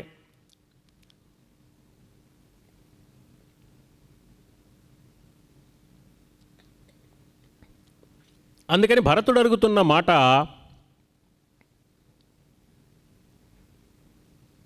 కాదనడానికి వీల్లేని మాట. అందుకని రాముడు వెంటనే సమాధానం చెప్పకుండా ఒక్క నిమిషం ఆగి, తమ్ముడు, మన వంశంలో ఒకప్పుడు జరిగిన సంగతి నీకు చెప్పాలిప్పుడు అన్నాడు. అది రామాయణానికి సంబంధించిన ఒక అద్భుతమైన రహస్యం రాముడు భరతుడితో చెప్పాడు. మన తండ్రి గారు దశరథ మహారాజు గారు మా అమ్మ కౌసల్యని పెళ్లి చేసుకున్నారు. సంతానం కలగలేదు. సుమిత్రని వివాహం చేసుకున్నారు. అప్పుడు కూడా సంతానం కలగలేదు. జ్యోతిశాస్త్రవేత్తలు చెప్పారు, కేకయరాజు గారి కుమార్తె కైకను వివాహం చేసుకుంటే నీకు సంతానం కలిగే అవకాశం ఉంటుంది మహారాజా అని మన తండ్రి గారికి చెప్పారు. మన తండ్రి గారు కేకయరాజు గారి దగ్గరికి వెళ్ళి మీ అమ్మాయిని నాకు ఇచ్చి పెళ్లి చేయండి అని కబురు పెట్టాడు. ఆ కేకయరాజు గారు అన్నారు, సంతానం కోసం ఆ అపేక్షతో కదా మా అమ్మాయిని పెళ్లి చేసుకుంటానని అడుగుతున్నావు. మా అమ్మాయితో పాటు నీకు అంతకుముందు వివాహమైన ఇద్దరు భార్యలకు కూడా సంతానం కలగవచ్చు. ఎవరికి ముందు సంతానం కలుగుతుందో ఎవరూ చెప్పలేరు. ఎవరికి ముందు సంతానం కలిగినా, మిగిలిన భార్యలకు కూడా సంతానం కలిగినా, మా అమ్మాయి కైకమ్మకు పుట్టే బిడ్డను చక్రవర్తి చేస్తానని నువ్వు వాగ్దానం చేసేటట్లయితే మా అమ్మాయినిచ్చి పెళ్లి చేస్తాను అని కేకయ మహారాజు గారు మన తండ్రి అయిన దశరథ మహారాజు గారిని అడిగారు. దశరథ మహారాజు గారు వాగ్దానం చేశారు. కాబట్టి భరతుడు పరిపాలించాలి అనే నిర్ణయం ఎప్పుడు జరిగింది? నువ్వు నేను పుట్టకముందు జరిగింది. అప్పటికి నువ్వు పుట్టలేదు, నేను పుట్టలేదు. కైకమ్మతో వివాహం జరగడానికి ముందే ఈ నిర్ణయం జరిగింది. కేకయరాజు గారు అడిగారు, మన తండ్రి గారు అంగీకరించారు. పురా భ్రాత పితానస్స మాతరం తే సముద్వహన్ మాతామహే సమాశ్రౌషీత్ రాజ్యశుల్కమనుత్తమం. మీ తల్లిగారి తండ్రి అయిన కేకయ మహారాజు గారు కోరిన కోరిక కన్యాశుల్కంగా నీ ఒక వరం ఇవ్వాలి దశరథ మహారాజా, మా అమ్మాయి కైకమ్మకు పుట్టే బిడ్డను చక్రవర్తిని చెయ్యాలి. ఇప్పుడు మనకు అర్థమవుతుంది, రాముణ్ణి పట్టాభిషేకం చెయ్యాలి అని చెప్పిన దశరథ మహారాజు గారు భరతుడు వచ్చే లోపల తొందరగా పట్టాభిషేకం చేసేస్తే మంచిది, భరతుడు చాలా మంచివాడు, జ్యేష్ఠానువర్తి, ధర్మాత్మ, కిమును చిత్తం మనుష్యాణం చలం, మానవుల మనస్సు ఎప్పుడు ఎలా మారిపోతుందో ఎవరు చెప్పగలరు కనుక ఎందుకైనా మంచిది, భరతుడు వచ్చే లోపలే పట్టాభిషేకం చేస్తా. ఇవన్నీ ఎందుకు అన్నాడు అంటే ఈ భయంతో అన్నాడు అనమాట. ఆడిన మాటకు కట్టుబడి ఉండాలి అనే ఒక సత్యవాక్కుని పక్కకు తప్పించి జ్యేష్ఠపుత్రుణ్ణి చక్రవర్తిని చెయ్యాలని ప్రజాభిప్రాయం మొత్తం కూడగట్టి ప్రజాభిప్రాయమే ధర్మము, ధర్మాన్ని పాటించాలి అని వంక పెట్టుకుని సత్యవాక్యాన్ని ధర్మంతో పక్కకి నెట్టేసి ధర్మాన్ని స్థాపించాలని దశరథ మహారాజు గారు ప్రయత్నించారు. ఆయనకి రాముడి మీద ఉండే ప్రేమ కొద్దీ సత్యాన్ని పక్కకి తప్పించి ధర్మానికి ప్రాధాన్యం ఇచ్చి ప్రయత్నం చేసి ధర్మం పేరుతో తన కోరిక తీర్చుకోవాలని అనుకున్నారు ఆయన. సత్యము ధర్మము విడదీయరాని జంట. ధర్మం వల్ల సత్యానికి కానీ సత్యం వల్ల ధర్మానికి కానీ ఏ విధమైన హాని జరగడానికి వీల్లేదు. అలా జరిగితే అది సత్యము కాదు, ఆ ధర్మము కాదు. ధర్మం సత్యంతో కూడి ఉంటుంది, సత్యము ధర్మంతో కూడి ఉంటుంది. సత్యమేవ ఈశ్వరో లోకే సత్యే ధర్మ ప్రతిష్ఠితః, వేదం చెప్పిన మాట. సత్యములోనే ధర్మం ప్రతిష్ఠింపబడి ఉంటుంది సుమా. సత్యానికి భిన్నంగా ధర్మం లేదు, ధర్మానికి భిన్నంగా సత్యం లేదు. ఒక వ్యక్తి ధర్మానికి ప్రాధాన్యం ఇచ్చే సత్యాన్ని పాటించాలి, సత్యానికి ప్రాధాన్యం ఇస్తే ధర్మాన్ని అనుసరించాలి. సత్యధర్మాలు ఎప్పుడూ కలిసే ఉంటాయి సుమా. ఇది రామాయణం చెప్తున్న ధర్మం. కానీ దశరథ మహారాజు గారు తన బిడ్డ మీదున్న కోరిక వల్ల, ప్రేమ వల్ల ఇలా చేయాలని అనుకున్నాడు. కానీ ఇప్పుడు రాముడు చెప్తున్నాడు, ఏనాడో కేకయ మహారాజు గారికి మన తండ్రి గారు దశరథ మహారాజు గారు వాగ్దానం చేశారయ్యా. కాబట్టి ఆ వాగ్దానం నెరవేరాలి అంటే నువ్వు పరిపాలించాలి. మీ అమ్మ కోరుకున్న వరాలు పక్కన పెట్టు, వాటితో సంబంధం లేదు. నిజానికి కైక కూడా మా నాన్నగారికి వివాహం సమయంలో మీరు ఇచ్చిన మాట ప్రకారం భరతుడికి పట్టం కట్టండి అంటే అయిపోతుంది. ఆ ప్రస్తావనే చెయ్యలేదు. యుధాజిత్ వచ్చాడు, యుధాజిత్ ఆ మాట అడగనే లేదు. ఏమయ్యా పిల్లలందరికీ పెళ్ళిళ్ళు చేసేసావు కదా మహారాజా, మా అబ్బాయికి మరి మా మేనల్లుడికి ఎప్పుడు సింహాసనం అప్పగిస్తామని అడగాలి కదా పుట్టింటి పక్షాన. ఆయన అడగలేదు. కేకయ మహారాజు గారు ఏనాడూ కబురు పెట్టలేదు బిడ్డలందరూ పుట్టిన తర్వాత. అప్పుడేదో అడిగాడు, అయిపోయింది. అసలు ఆ దృష్టే లేదు వాళ్ళకి. అంటే కేకయ మహారాజు కానీ యుధాజిత్తు కానీ కైకమ్మ కానీ ఈ విషయాన్ని పట్టించుకోలేదు. వాళ్ళు చాలా ఉదాత్తంగా ఉన్నారు, ఈ విషయంలో ఆలోచనే లేదు. జ్యేష్ఠపుత్రుడే చక్రవర్తి కావాలనే భావంలోనే ఉన్నారు వాళ్ళంతా. అదే ధర్మం అని అనుకుంటున్నారు. కానీ భరతుడికి ఎందుకు పట్టాభిషేకం చేయాలని ఎవ్వరూ అడగలేదు. వాళ్ళ ఆలోచన అంత ఉదాత్తమైన ఆలోచన. కానీ భరతుడు అన్న మీద అనురాగం కొద్దీ నువ్వు వెనక్కి రావాలి అన్నప్పుడు రాముడు ఈ విషయాన్ని చెప్పక తప్పలేదు. ఇది అసలు విషయం. కాబట్టి నాన్నగారికి అసత్య దోషం అంటకుండా ఉండాలి అంటే కేకయ మహారాజు గారికి దశరథ మహారాజు గారు ఇచ్చిన మాట నెరవేరేట్టుగా మనం చెయ్యాలి సుమా. తండ్రి రుణం తీర్చుకోవడం అంటే తండ్రి ఇచ్చిన మాటకి విలువ మనం ఇవ్వాలి. ఆ తండ్రి లేడు కదా అంటే వీల్లేదు. రాజ్యం చాలా బాగుంది కాబట్టి తీసుకుందాం, మాట మనకు నచ్చలేదు కాబట్టి పక్కన పెట్టేద్దాం, తండ్రి గారి రాజ్యం తీసుకుందాం, తండ్రి గారి మాట వదిలేద్దాం అనుకోవడం ఏం న్యాయం తమ్ముడు? రుణాన్మోచయ రాజానం మత్కృతే భరత ప్రభుం. తండ్రి రుణాన్ని మనం తీర్చుకోవలసిన అవసరం ఉంది. తండ్రి రుణగ్రస్తుడు కాకూడదు, ఆడిన మాట తప్పినవాడు కాకూడదు. పితరం చాపి ధర్మజ్ఞం మాతరం చ అభినందయ. ధర్మాత్ముడైన మన తండ్రికి అసత్యదోషం అంటకుండా కాపాడవలసిన బాధ్యత మనకున్నది తమ్ముడు. నీవైనా నేనైనా తండ్రి గారికి అపకీర్తి రాకుండా, తండ్రి గారికి అపనింద రాకుండా, తండ్రి తప్పు చేశాడనే ఆలోచన లేకుండా ఉండే విధంగా తండ్రి గారికి అసత్య దోషం అంటకుండా మనం బాధ్యత పడవలసిన అవసరం ఉన్నది సుమా. మానవులు తాత్కాలికమైన ఆవేశాల కారణంగా ధర్మానికి తిలోదకాలు ఇవ్వడం కానీ, వ్యక్తిగతమైన ప్రలోభాలకు లొంగిపోయి కోరికల మేరకు ధర్మానికి తమ తోచిన రీతిలో వ్యాఖ్యానం చేయడం కానీ, సత్యధర్మాలను వదిలివేయడం కానీ ఎంతమాత్రము తగిన విషయం కాదు. తాత్కాలికమైన ఆవేశాలకు, కోరికలకు మనం హద్దు తెలుసుకోగలిగినప్పుడే, ఆ హద్దు ప్రకారం ప్రవర్తించగలిగినప్పుడు మాత్రమే శాశ్వతమైన ధర్మాన్ని మనం గౌరవించగలుగుతాం. దైవాన్ని ఆరాధించడం ఎంత ముఖ్యమో దైనందిన జీవితంలో ధర్మ ఆచరణ అంతకంటే ముఖ్యమైన విషయం. నాణ్యానికి ధర్మాచరణ, దైవ ఆరాధన బొమ్మ బొరుసుల వంటివి. నాణ్యానికి రెండు వైపులా బొమ్మే ఉన్నా, రెండు వైపులా బొరుసే ఉన్నా ఆ నాణ్యం ఎందుకు పనికి రాకుండా పోతుంది. నాణ్యం విలువైందిగా ఉండాలి అంటే బొమ్మ బొరుసు రెండు వైపులా ఉండాలి. ధర్మాచరణ కావాలి, దైవ ఆరాధన కావాలి. దైవ ఆరాధనకు ఫలము ధర్మాచరణ, ధర్మ ఆచరణకు బలము దైవారాధన. ధర్మాన్ని ఆచరించే వ్యక్తికి అహంకారం రాకుండా, నేను కాబట్టి ఇంత ధర్మాన్ని పాటిస్తున్నాను అని అహంకారం పెచ్చుమీరకుండా ఉండడానికి దైవ ఆరాధన సహకరిస్తుంది. దైవ ఆరాధన వల్ల నేను ఇంత దైవాన్ని ఆరాధిస్తున్నాను, ఇంత మహాభక్తుణ్ణి, తెల్లవారితే ఈ పూజలన్నీ చేస్తాను, పట్టుబట్టలు కడతాను, రుద్రాక్షమాలలు వేస్తాను, విభూతి రేఖలు పెట్టుకుంటాను, పట్టుబట్టలు కట్టుకుని శివాలయానికి నడిచి వెళ్ళి అభిషేకం చేస్తాను అన్నంత మాత్రాన చాలదు. ఇవన్నీ ధర్మ ఆచరణగా మారాలి. ఇవన్నీ ధర్మాచరణ బలాన్ని ఇవ్వడం కోసం ఏర్పాటైన ప్రక్రియలు తప్ప ఆ దేవుడికి ఏదో నీళ్లు తక్కువ వీడు పోస్తేనే ఆయన స్నానం చేసే పరిస్థితి ఏం లేదు అక్కడ. మనం ఇచ్చే వాటి కోసం ఏడవటం లేదా భగవంతుడు. నీ ప్రవర్తన సక్రమంగా మారడానికి, ధర్మబద్ధమైన ప్రవర్తన అలవరుచుకోవడానికి, ధార్మికమైన ప్రవర్తనకు కావలసిన మానసిక సంస్కార బలాన్ని సంపాదించుకోవడానికి దైవ ఆరాధన సహకరిస్తుందన్నది మాత్రమే సనాతన ధర్మానికి సంబంధించిన ఒక మహత్తరమైన ధర్మం. ఆ ధర్మాన్ని చెప్పడానికి రామాయణం ఈ విషయం ప్రస్తావన చేస్తుంది. అందుకని తమ్ముడు, మనిద్దరం కలిసి నాన్నగారికి అసత్య దోషం అంటకుండా బాధ్యత పడవలసిన అవసరం ఉన్నది కదా. కనుక త్వం రాజా భరత భవ స్వయం నరాణం. నువ్వు వెనక్కి వెళ్ళిపో, అయోధ్యానగరానికి వెళ్ళు, అయోధ్యానగర ప్రజలందరికీ నువ్వు రాజు అయిపో, రాజ్య పరిపాలన సాగించు. త్వం రాజా భరత భవ స్వయం నరాణం.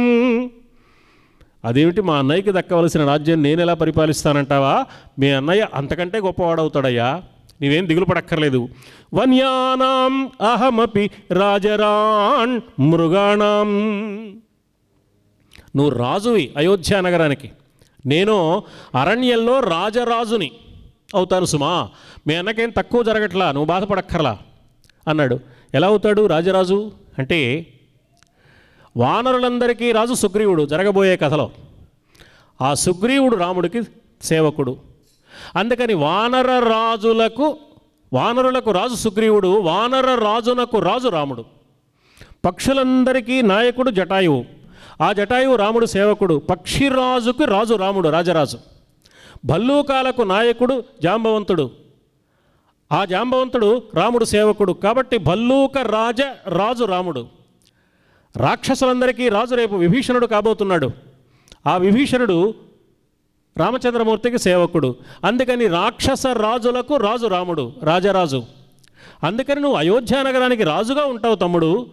మీ అన్నయ్యన నేను త్వం రాజా భరత భవ స్వయం నరాణాం వన్యానాం అహమపి రాజరాణ్ మృగాణాం గచ్చత్వం పురవరం అద్య సంప్రహృష్టః. అందువల్ల ఏ విధమైన దిగులు పెట్టుకోకుండా సంతోషంగా నువ్వు అయోధ్యానగరానికి తిరిగి వెళ్ళు, అయోధ్యానగరంలో ప్రవేశించు. నేనేం చేస్తానో తెలుసా? సంహృష్టస్తు అహమపి దండకాన్ ప్రవేక్ష్యే. మా తమ్ముడు నా మాట విన్నాడు. ఇద్దరం కలిసి తండ్రికి అసత్య దోషం అంటకుండా, అధర్మం అంటకుండా జాగ్రత్త పడ్డామనే సంతోషంతో నేను కూడా అరణ్యంలో అడుగు పెడతాను అన్నాడు. భరతుడికి ఏం సమాధానం చెప్పాలో తెలియలేదు. ఈ సన్నివేశం మొత్తాన్ని వశిష్ఠుడు, వామదేవుడు, జాబాలి, సుయజ్ఞుడు, సుమంత్రాది మంత్రులు అందరూ గమనిస్తున్నారు. రాముడికి భరతుడికి మధ్య జరిగిన సంభాషణ. ఎవరూ తక్కువ వాళ్ళు కాదు. భరతుడు రామ అనుజుడైతే రాముడు భరత అగ్రజుడు. జ్యేష్ఠపుత్రుడే చక్రవర్తి కావాలి అన్న ధర్మం ఏమైపోయింది అని అడుగుతున్నాడు భరతుడు. సత్యవాక్కుకున్న విలువను మనం గుర్తించాలి కదా అంటున్నాడు రాముడు. సత్యాన్ని గురించి రాముడు మాట్లాడుతున్నాడు, ధర్మాన్ని గురించి భరతుడు మాట్లాడుతున్నాడు. సత్యధర్మాలు అంటే ఏమిటో తన దగ్గర తెలుసుకున్న తన శిష్యులైన రామ భరతులిద్దరూ అలా మాట్లాడుకుంటుంటే వాళ్లకు విద్య నేర్పిన వశిష్ఠుడు ఆశ్చర్యంగా చూస్తున్నాడు. ఆహా, నా శిష్యులు గురువును మించిన శిష్యులు కదా. సత్యం అంటే ఏమిటో, ధర్మం అంటే ఏమిటో ఈ శిష్యులకి చిన్నప్పుడు నేను నేర్పానే. కానీ సత్యధర్మాల విషయంలో వీళ్లకున్న అవగాహన, సత్యధర్మాల విషయంలో వీళ్లకున్న నిబద్ధత ఎంత గొప్పది. ఇంత గొప్ప శిష్యులు ఉన్నారు కదా, శిష్యుల ముందు నేను ఓడిపోయి శిష్యాదిచ్చేత్ పరాజయం, గురువును మించిన శిష్యులను పొందగలిగిన భాగ్యం నాకు దక్కింది కదా అని వశిష్ఠ గురుదేవుల వారు మనసులో పరవశించిపోతున్నారు. మంత్రులందరూ ఆశ్చర్యంగా చూస్తున్నారు. ఏం వంశం అండి ఇది, ఎంత గొప్ప వ్యక్తులు వీళ్ళు, రాజ్యాధికారం నీవు తీసుకో అంటే నీవు తీసుకో అంటున్నారు. ఇలాంటి క్షత్రియ వీరులు ప్రపంచంలో ఎక్కడైనా మనకు కనపడతారా? రాజ్యాధికారం కోసం రక్తపాతాన్ని సృష్టించడానికి సిద్ధపడే మనస్తత్వం ఉంటుంది క్షత్రియుల్లో. అందుకు భిన్నంగా రాజ్యాధికారం తేలికగా లభిస్తుంటే వద్దు, నువ్వే తీసుకో అంటే నువ్వే తీసుకో అంటున్నారే, ఎంత గొప్ప సోదరులు వీళ్ళు అని వాళ్ళు ఆశ్చర్యంగా చూస్తున్నారు అందరూ. జాబాలి అనే ఆయన వచ్చాడు. ఈ జాబాలి మహర్షి ఒక అడుగు ముందుకొచ్చి భరతుడికి ఎలాగైనా ఆనందం కలిగించాలనే ప్రయత్నం ప్రారంభించి, రామచంద్ర నీతో కొంచెం మాట్లాడాలయ్యా అన్నాడు. అలాగే మాట్లాడండి మహర్షి అన్నాడు రాముడు. ఏం లేదు, నువ్వు తండ్రి గారి రుణం తీర్చుకోవాలి, తండ్రి గారికి అసత్యదోషం అంటకూడదు, తండ్రి గారి కోసం మనం పనిచేయాలి, తండ్రి గారి మాటకు విలువ ఇవ్వాలి, ఇలా మాట్లాడుతున్నావు కదా. ఎవరు తండ్రి ఎవరు కుమారుడయ్యా, ఎన్నో జన్మలు గడుస్తాయి, ఈ అర్థం లేని బంధాలేమిటి? పైగా ఆ తండ్రి గారి రుణం తీర్చుకోవడానికి నువ్వు ప్రస్తుతాన్ని వదిలేసి కంటికి కనిపించని ఏదో ఒక విషయాన్ని, తండ్రి గారి మాటకు విలువ ఉంది, దాన్ని పాటించాలి, ఇది కంటికి కనిపించే విషయం కాదు, రాజ్యాధికారం స్వీకరించాలనేది కంటికి కనిపించే విషయం, కంటికి కనిపించేదాన్ని, ప్రత్యక్షంగా కనిపించేదాన్ని ధిక్కరించి కంటికి కనిపించని పరోక్షమైన విషయాన్ని పట్టుకుని వేళ్లాడడం ఏమంత తెలివైన పని కనుక. ఈవేళ ఆధునిక కాలంలో వచ్చే గతితార్కిక భౌతికవాదం, హేతువాదం, కంటికి కనిపించింది మాత్రమే ఉన్నది, కంటికి కనిపించిన దాన్ని అంగీకరించాం, దేవుడు లేడు, ఉంటే కనిపించాలి కదా అంటాం మనం. అంటే మన కంటికి కనిపించడం అన్నీ లేనట్టే లెక్క. ఈ గోడవతలు ఏముందో మన కంటికి కనిపించదు, గోడవతలు ఏమీ లేదు అని ఎవడైనా సిద్ధాంతం చేస్తే వాడికి పిహెచ్డీ ఎవరు పిచ్చాసుపత్రిలో చేరుస్తారు. నీకు కనిపించలేదు కానీ లేకుండా పోలేదు. మన కంటికి కనిపించనివన్నీ లేవనడానికి వీల్లేదు. మన రక్తపు బొట్టులో ఏముందో మన కంటికి కనిపించదు, మైక్రోస్కోప్కు 100 కనపడతాయి. పెద్ద రాస్తారు, పెద్ద జాబితా రాసి ఈ మందులని వాడండి 15 రోజులు, లేకపోతే మీరు మిగలరని చెప్పేస్తాడు వాడు, ల్యాబొరేటరీ వాడు. మరి వాడికి ఎలా కనపడ్డాయి? అందులో ఉంటే మనకు కనపడలేదే. అంటే మన కంటికి కనిపించనివి మైక్రోస్కోప్కి కనపడతాయి, మన భౌతికమైన నేత్రానికి కనిపించనివి శాస్త్ర దృష్టికి కనపడతాయి. అందుకని వెలయు నగోచరార్థ విజ్ఞానము లోకులకు అక్షి శాస్త్రము అన్నాడు వ్యాకరణాన్ని మనకు అనుగ్రహించిన చెన్నైసూరి. ఈ ఇంద్రియాలకు కనిపించని విజ్ఞానాన్ని శాస్త్రం తెలియజేస్తుందయ్యా. కంటికి కనిపించకపోవచ్చు, చెవికి వినిపించకపోవచ్చు, ముక్కుతో వాసన పీల్చలేకపోవచ్చు, కానీ శాస్త్ర దృష్టితో చూస్తే అవి తెలుస్తాయి, అవి అనుభవానికి వస్తాయి. కాబట్టి శాస్త్రాన్ని ఆధారం చేసుకుని మనం ముందుకు సాగాలి తప్ప మన ఇష్టం వచ్చినట్లు చేయడానికి వీల్లేదు. భగవద్గీతలో పరమాత్మ కూడా చాలా స్పష్టంగా చెప్పాడు, తస్మాత్ శాస్త్రం ప్రమాణం తే కార్యాకార్య వ్యవస్థితౌ. ఏ పని చెయ్యాలి ఏది మానాలి అనే సందేహం నీకు వస్తే శాస్త్రం చెప్పిందే ప్రమాణం. అక్కడితో ఊరుకోలేదు. యత్ శాస్త్ర విధిముత్సృజ్య వర్తతే కామకారతః న ససిద్ధిమవాప్నోతి న సుఖం న పరాం గతిం. వాడికి సుఖం లేదు, సద్గతులు లేవు. శాస్త్ర విధిని నిర్లక్ష్యం చేసి తనకు తోచినట్టు చేస్తే కుదరదు సుమా. ఇష్టం ప్రకారం చేయడానికి వీల్లేదు, సిస్టమ్ ప్రకారం మాత్రమే చేయాలి. ఆ సిస్టమ్ ఏదో శాస్త్రం చెప్పింది, మన ఇష్ట ప్రకారం చేయడానికి వీల్లేదు. శాస్త్రం ఏ నిర్ణయించిందో దాని ప్రకారం చేయాలి. అది రైలు అయితే పట్టాల మీదే వెళ్ళాలి. గాలిలో ఎగిరే విమానానికి కూడా ఒక మార్గం ఉంటుంది, ఆ మార్గం ప్రకారమే విమానం ప్రయాణం చేయాలి. గాలే కదా ఇటువైపు అయినా వెళ్ళొచ్చు అనడానికి వీల్లేదు. బొంబాయి వెళ్ళాల్సిన విమానం బెంగళూరులో వెళ్ళి కూర్చుంటుంది, వీళ్ళు లబో దిబో అంటారు. గాలిలో వెళ్ళడానికి ఈ గాలే కదా ఇష్టం వచ్చినట్టు వెళ్ళడానికి వీల్లేదు. ప్రతిదానికి ఒక ప్రయాణ మార్గం ఉంటుంది. మానవుడి జీవితపు నడకకు పెద్దలు అనుసరించిన మార్గం. ఎందరెందరో పెద్దలు తమ జీవిత అనుభవాలను కాచి వడబోసి శాస్త్రంగా నిరూపించారు. ఆ శాస్త్రం వాళ్ళ అనుభవ సారం. ఆ అనుభవ సారాన్ని మనం ఉపయోగించుకోవాలి. అందుకని శాస్త్రాన్ని పాటించాలి, శాస్త్రాన్ని గౌరవించాలి. అందుకని శాస్త్ర దృష్టితో పరిశీలిస్తే కొన్ని విషయాలు కనపడతాయి. కానీ ఈ జాబాలి ఏమంటున్నాడు, కంటికి కనిపించని దాని గురించి ఆలోచించడం ఎందుకయ్యా అని ఈవేళ మనం వేసే ప్రశ్నల్లాంటివి జాబాలి సంధించాడు. పరలోకం ఏమిటి? చనిపోయిన వాళ్ళు ఆ పరలోకానికి వెళ్ళడం ఏమిటి?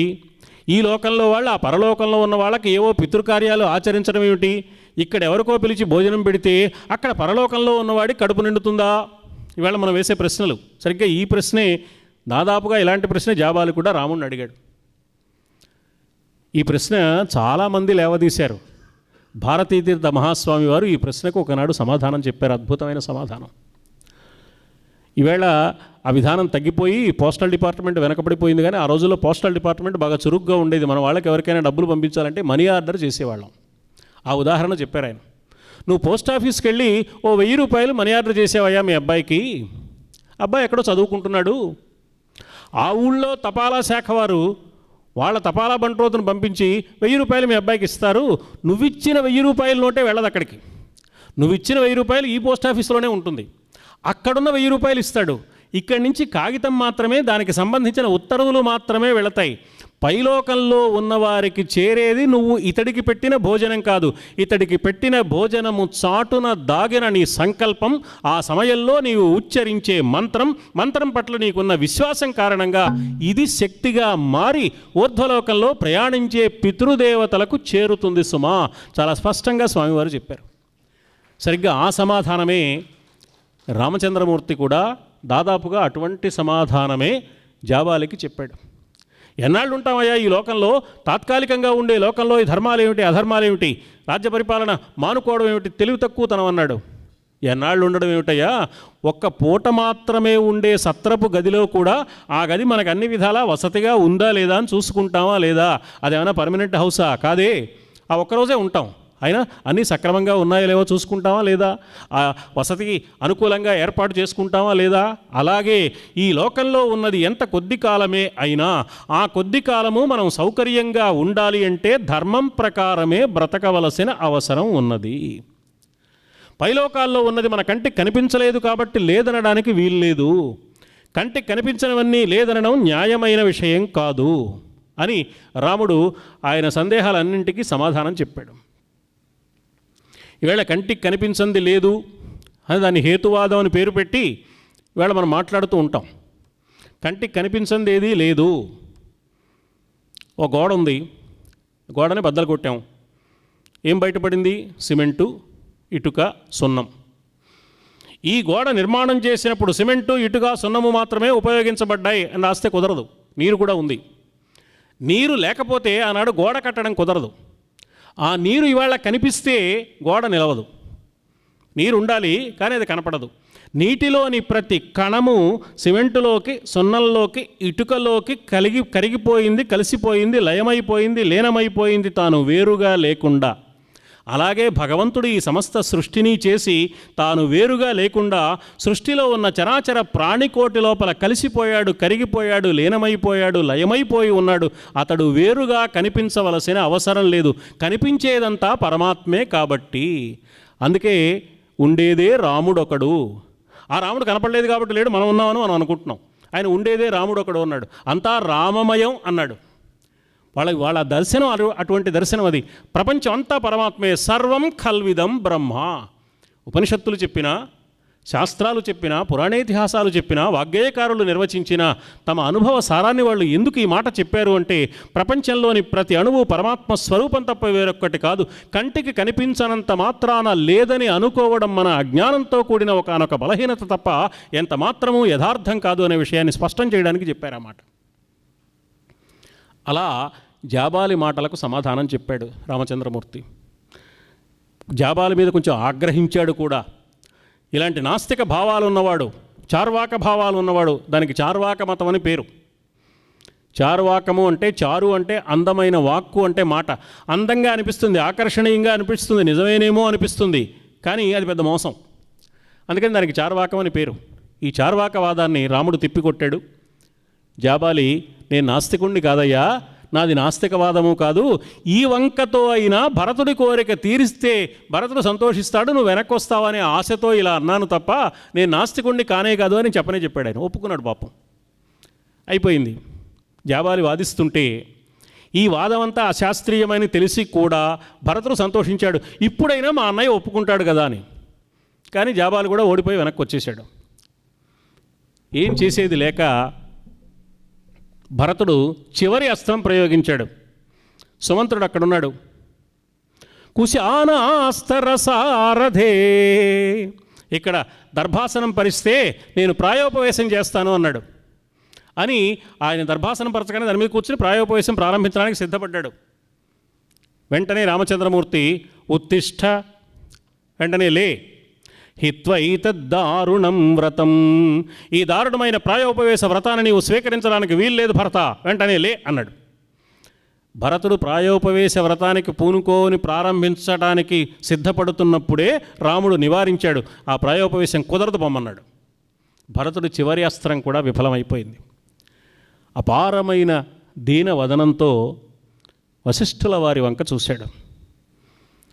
వశిష్ఠుల వారు ఏదో మాట్లాడితే రాముడిని కాస్త బుజ్జగించి రాముడికి నచ్చజెప్పాలనే కోరికతో, రామచంద్ర, భరతుడు ఏదో అడుగుతున్నాడు కదా, పాపం భరతుడి కోరిక తీర్చవయ్యా అని సంభాషణ ప్రారంభించాడు.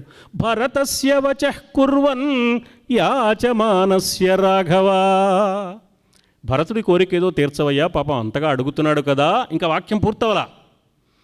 రాముడు ప్రశ్నార్థకంగా చూశాడు వశిష్ఠుల వారి వంక. అంటే పితృవాక్య పాలనకు విలువ లేదా గురువుగారు అని రాముడు అడగబోతున్నాడు అనమాట. ఆ చూపులో అర్థమైపోయింది గురువుగారికి. అందుకని వెంటనే సర్దుకుని, ఆత్మానం నాతి వర్తేస్త్వం రామ సత్యపరాక్రమ, నీ మనస్సుకు విరుద్ధంగా అనిపించే ఏ పని చేయవద్దు నాయనా. భరతస్య వచః కుర్వన్ యాచమానస్య రాఘవ అనగానే భరతుడు సంతోషపడ్డాడు. అబ్బా, గురువుగారు నా తరఫున వాదిస్తున్నారే అని సంతోషపడ్డాడు పాపం. రాముడు తీక్షణంగా చూసేటప్పటికీ వెంటనే వశిష్ఠుల వారు, ఆత్మానం నాతి వర్తేస్త్వం రామ సత్యపరాక్రమ, నీ మనస్సుకు నచ్చిన విషయం పాటించు సుమా, నీ మనస్సుకు విరుద్ధంగా ఏ పని చేయవద్దు రామచంద్ర. అయిపోయింది. వశిష్ఠుల వారు కూడా రాముడికి అనుకూలంగానే మాట్లాడారు. పాపం ఏం చేస్తాడు భరతుడు? చాలా బాధపడ్డాడు. భరతుడి బాధ చూడలేక వశిష్ఠుల వారు వెంటనే తన వెంట తీసుకువచ్చిన సంచిలో నుంచి బంగారు పాదుకలు బయటికి తీశారు. అవి బంగారు పాదుకలు. మనం ఇవాళ ఏమంటామంటే, భరతుడు ఏదో గొప్ప భక్తుడు, పాదుకా పట్టాభిషేకం చేశాడు అంటున్నాం, కానీ పాపం అడవిలో నడిచి వెళ్ళడానికి రాముడికి చెప్పులు కూడా లేకుండా చేశాడు, ఆ పాదుకలు కాస్త తెచ్చేశాడు అని అనుకుంటున్నాం మనం. అవి రాముడు మామూలుగా అలవాటుగా అరణ్యంలో నడిచి వెళ్ళడానికి ఉపయోగించే పాదరక్షలు కాదు ఆ పాదుకలు. ఆ పాదుకలు అయోధ్య నగరానికి చెందిన పాదుకలు. ఆ పాదుకలు సింహాసనాన్ని అధిష్ఠించే ముందు చక్రవర్తులు ధరించే పాదుకలు. ఆ పాదుకలు, వాటికి కస్టోడియన్ ఆ వంశ పురోహితుడైన వశిష్ఠుల వారు, అందుకని ఆయన దగ్గర ఉన్నాయి అవి. ఆ పాదుకలు ప్రత్యేకంగా బంగారంతో నిర్మాణం చేస్తారు. ఆ బంగారంతో నిర్మాణం చేసిన పాదుకల్లో ఆ సూర్య వంశానికి చెందిన, ఇక్ష్వాకు వంశానికి చెందిన మహారాజులందరూ ఇప్పటి వరకు పరిపాలించిన వారి తపశ్శక్తిని మంత్రపూర్వకంగా ఆ పాదుకల్లో ప్రవేశపెడతారు. ఇప్పుడు ఎవరు చక్రవర్తి కావాలో ఆ చక్రవర్తి కావడానికి కావలసిన వ్యక్తి యొక్క తపస్సును కూడా అందులో ప్రవేశపెట్టే ప్రయత్నం చేస్తారు. ఈ శక్తి మొత్తాన్ని పాదుకల్లో సంగ్రహింపచేసేందుకు కావలసిన యజ్ఞం కాబట్టి ఆ యజ్ఞానికి సాంగ్రహణేష్టి అని పేరు. సంగ్రహింపచేసే అందుకు అనుకూలమైన ఒకానొక యజ్ఞం. ఇష్టి అంటే యజ్ఞం, సాంగ్రహణము అంటే సంగ్రహింపచేయడం. సాంగ్రహణేష్టి జరగాలి. తెల్లవారుజామున అన్ని కార్యక్రమాలు అయిపోయిన తర్వాత ఇక పట్టాభిషేకానికి ముందు ఆ ఏర్పాటు చేయాలి. ఆ పాదుకల్లో ఈ రాముడి శక్తిని కూడా, తపశ్శక్తిని కూడా అందులో ప్రవేశపెట్టాలి. అప్పుడు రాముడు ఆ పాదుకలు ధరించి సింహాసనం మీద కూర్చోవాలి. ఇప్పటి వరకు ఈ వంశంలో వారందరూ ధర్మాన్ని పాటిస్తూ ఏ విధమైన తీర్పులు చెప్పారో అందుకు కావలసిన ధర్మబద్ధమైన పరిపాలనను నిర్వహించడానికి కావలసిన శక్తి సామర్థ్యాలు ఆ పాదుకలు ధరించినందువల్ల వస్తాయి. ఇంటి దగ్గర నుంచి వేసుకొచ్చిన పాదరక్షలు అక్కడ వదిలిపెట్టి ఆ సింహాసనం దగ్గర ఉన్న ఈ బంగారు పాదుకలు ధరించి సింహాసనం మీద కూర్చుంటాడు ప్రతిరోజు పరిపాలన చేసేటప్పుడు. ఆ రోజుకి దర్బార్ అయిపోయిన తర్వాత మళ్ళీ ఆ పాదుకలు అక్కడ వదిలేసి తాను మామూలుగా ధరించే పాదరక్షలు ధరించి ఇంటికి వెళ్ళిపోతాడనమాట. ఇది ఆ రాజులు చేసే పని. ఈ పాదుకలు, ఈ బంగారు పాదుకలు వశిష్ఠుల వారి అధీనంలో ఉంటాయి. అందుకని జరగబోయేదేమిటో ఆయనకి తెలుసు కాబట్టి భరతుడు ఎట్టి పరిస్థితుల్లో రాజ్యాధికారాన్ని అంగీకరించడు, రాముడు ఎట్టి పరిస్థితుల్లో వెనక్కి రాడు. కాబట్టి దీన్ని సమన్వయం చేయవలసిన అవసరం వస్తుందని సమన్వయం చేయడానికి ముందుగానే నిర్ణయించుకున్న వశిష్ఠుల వారు ఎవ్వరికీ చెప్పకుండా జాగ్రత్తగా తన అధీనంలో ఉన్న బంగారు పాదుకలు తెచ్చాడు.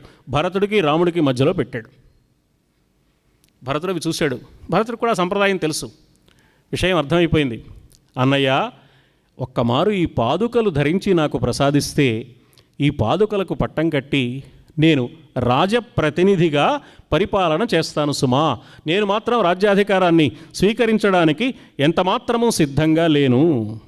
అందువల్ల నీవు నా యందు దయతో ఈ పాదుకలు ఒక్కసారి అలా ధరించి నాకు ఇవ్వవలసిందిగా నేను కోరుతున్నాను అని ప్రార్థించాడు.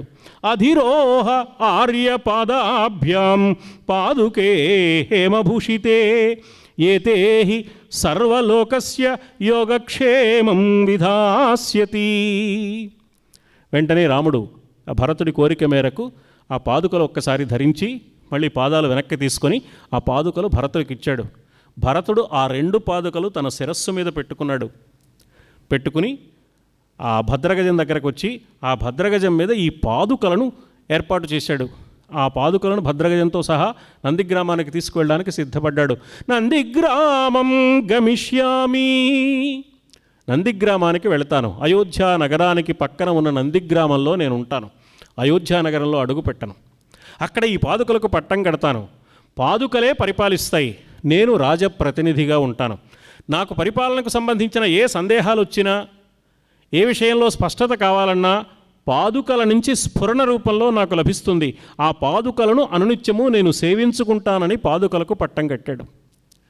14 సంవత్సరాల సుదీర్ఘమైన కాలం అయోధ్య అంతటి విశాలమైన రాజ్యం తనకు లభిస్తే పాదుకలకు పట్టాభిషేకం చేశాడు భరతుడు. ప్రపంచంలో భరతుడు లాంటి వాడు మరొక్కడుండడు. సమస్త ప్రపంచ వాంగ్మయంలోనూ పాదుకా పట్టాభిషేకం లాంటి సన్నివేశం మరొక్కటి కనిపించదు. ఎవరు చేయగలరండి పాదుకలకు పట్టాభిషేకం? భరతుడు కాబట్టి చేయగలిగాడు. అన్నదమ్ముల మధ్య అనుబంధం ఎంత గొప్పగా ఉంటుందో శ్రీమద్ వాల్మీకి రామాయణం పరమాద్భుతంగా ఈ సన్నివేశంలో నిరూపిస్తోంది అనిపిస్తుంది. ఆ పాదుకలు అడుగుతున్నాడు భరతుడు. రాముడు ఆ పాదుకలు ధరించి ఇస్తున్నాడు. ఆ పాదుకలు స్వీకరిస్తూ భరతుడు అన్నయ్య రాలేదు అని దుఃఖాన్ని అనుభవిస్తూ కన్నీళ్ల పర్యంతమైపోయిన ముఖంతో వంగి ఆ పాదుకలు తీసుకోవడానికి వంగి అన్నయ్య పాదాలకు నమస్కారం చేస్తున్నాడు. భరతుడి కళ్ళనీళ్లతో రాముడి పాదాలు ప్రక్షాళనం చేయబడ్డాయి. తన కన్నీళ్లతో రాముడి పాదాలు కడిగాడు భరతుడు ఆ సన్నివేశంలో. లక్ష్మణుడు భరతుణ్ణి అనుమానించాడు. అక్కడి నుంచి వస్తున్న భరతుణ్ణి చూసి ఆ లక్ష్మణుడు ఇలా తల వంచుకుని రాముడి వెనకాల నిలబడి చూస్తున్నాడు సన్నివేశం అంతా. నాకైనా అన్నయ్య వెంట ఉండాలి అనే స్వార్థం ఉందేమో కానీ ఆహా ఈ భరతుడు ఎంత గొప్పవాడు, ఈ స్వార్థం కూడా లేదే, నిజంగా ఇంత గొప్ప భరతుడిని నేను తప్పుగా అర్థం చేసుకున్నాను కదా అని లక్ష్మణుడు పశ్చాత్తాపంతో తల వంచి కన్నీళ్లు కారుస్తున్నాడు. అన్నగారి పాదాలకు నమస్కరించడానికి శిరస్సు వంచిన భరతుడి కన్నీళ్లతో రాముడి పాదాలు తడిసిపోతే పశ్చాత్తాపంతో లక్ష్మణుడు కార్చిన కన్నీళ్లు భరతుడి శిరస్సు మీద పడ్డాయి. రామచంద్రమూర్తి పాద సన్నిధిలో పశ్చాత్తప్తుడైన లక్ష్మణుడి కన్నీళ్లతో భరతుడికి మూర్ధాభిషేకం జరిగిన పరమాద్భుతమైన సన్నివేశం. అన్నదమ్ములు ఇలా ఉంటారు భారత జాతిలో అని నిరూపించిన అద్భుతమైన కావ్యం శ్రీమద్ రామాయణ మహాకావ్యం. సర్వసాధారణంగా మానవ మనస్తత్వంలో రకరకాల వ్యత్యాసాలు ఉంటాయి. మా తమ్ముడు టెంపర్మెంట్ వేరండి, అందుకని వాడిని సెపరేట్గా పెట్టేశా అంటాం మనం. కానీ రాముడు అలా అనలేదు. రాముడిలాగా లక్ష్మణుడు లేడు, లక్ష్మణుడిలాగా భరతుడు లేడు, భరతుడిలాగా శత్రుఘ్నుడు లేడు. నలుగురు 4 రకాలుగా ఉన్నారు, అయినా నలుగురు కలిసే ఉన్నారు. పెద్ద బ్యాండ్ మేళంలో ఒకటి మోగినట్టు ఒకటి మోగదు, కానీ అన్నీ కలిసి ఒకే రాగాన్ని ఆలపించే అవకాశం ఎలా ఉందో, భిన్న విభిన్నమైన మనస్తత్వాలు కలిసి ఒకటిగా రూపొంది ఒక అద్భుతమైన ఘనకార్యాన్ని ధర్మబద్ధంగా నిర్వహించడానికి అవకాశం ఉన్నదని నిరూపించిన పరమాద్భుతమైన దివ్య సన్నివేశం పాదుకా పట్టాభిషేకం. పాదుకలు పాదాలకు తొడుక్కునేవి, అంటే రాముడు తన పాదాలకు ధరించేవి పాదుకలు. పాదుకలు తొడుక్కుని నడుస్తాం, మనం చెప్పులు తొడుక్కుని నడుస్తాం. నడక పాదాల ద్వారా జరుగుతుంది.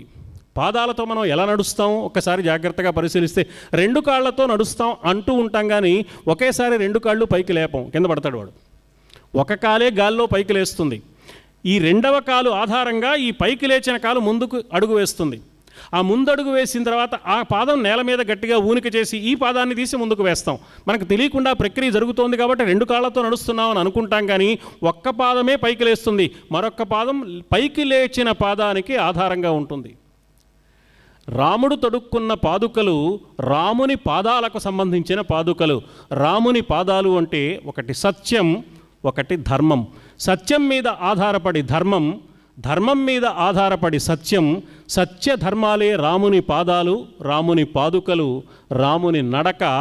రామ అయనం రామాయణం. సత్యధర్మాలే రామాయణమని నిరూపించిన పరమాద్భుతమైన సన్నివేశం పాదుకా పట్టాభిషేకం తప్ప కేవలం చెప్పులను సింహాసనం మీద కూర్చోబెట్టిన మామూలు ప్రక్రియ మాత్రం కానే కాదు అని మనం గమనించాలి. ఆ విధంగా పాదుకలు ఇచ్చాడు. ఆయన వెళ్ళాడు.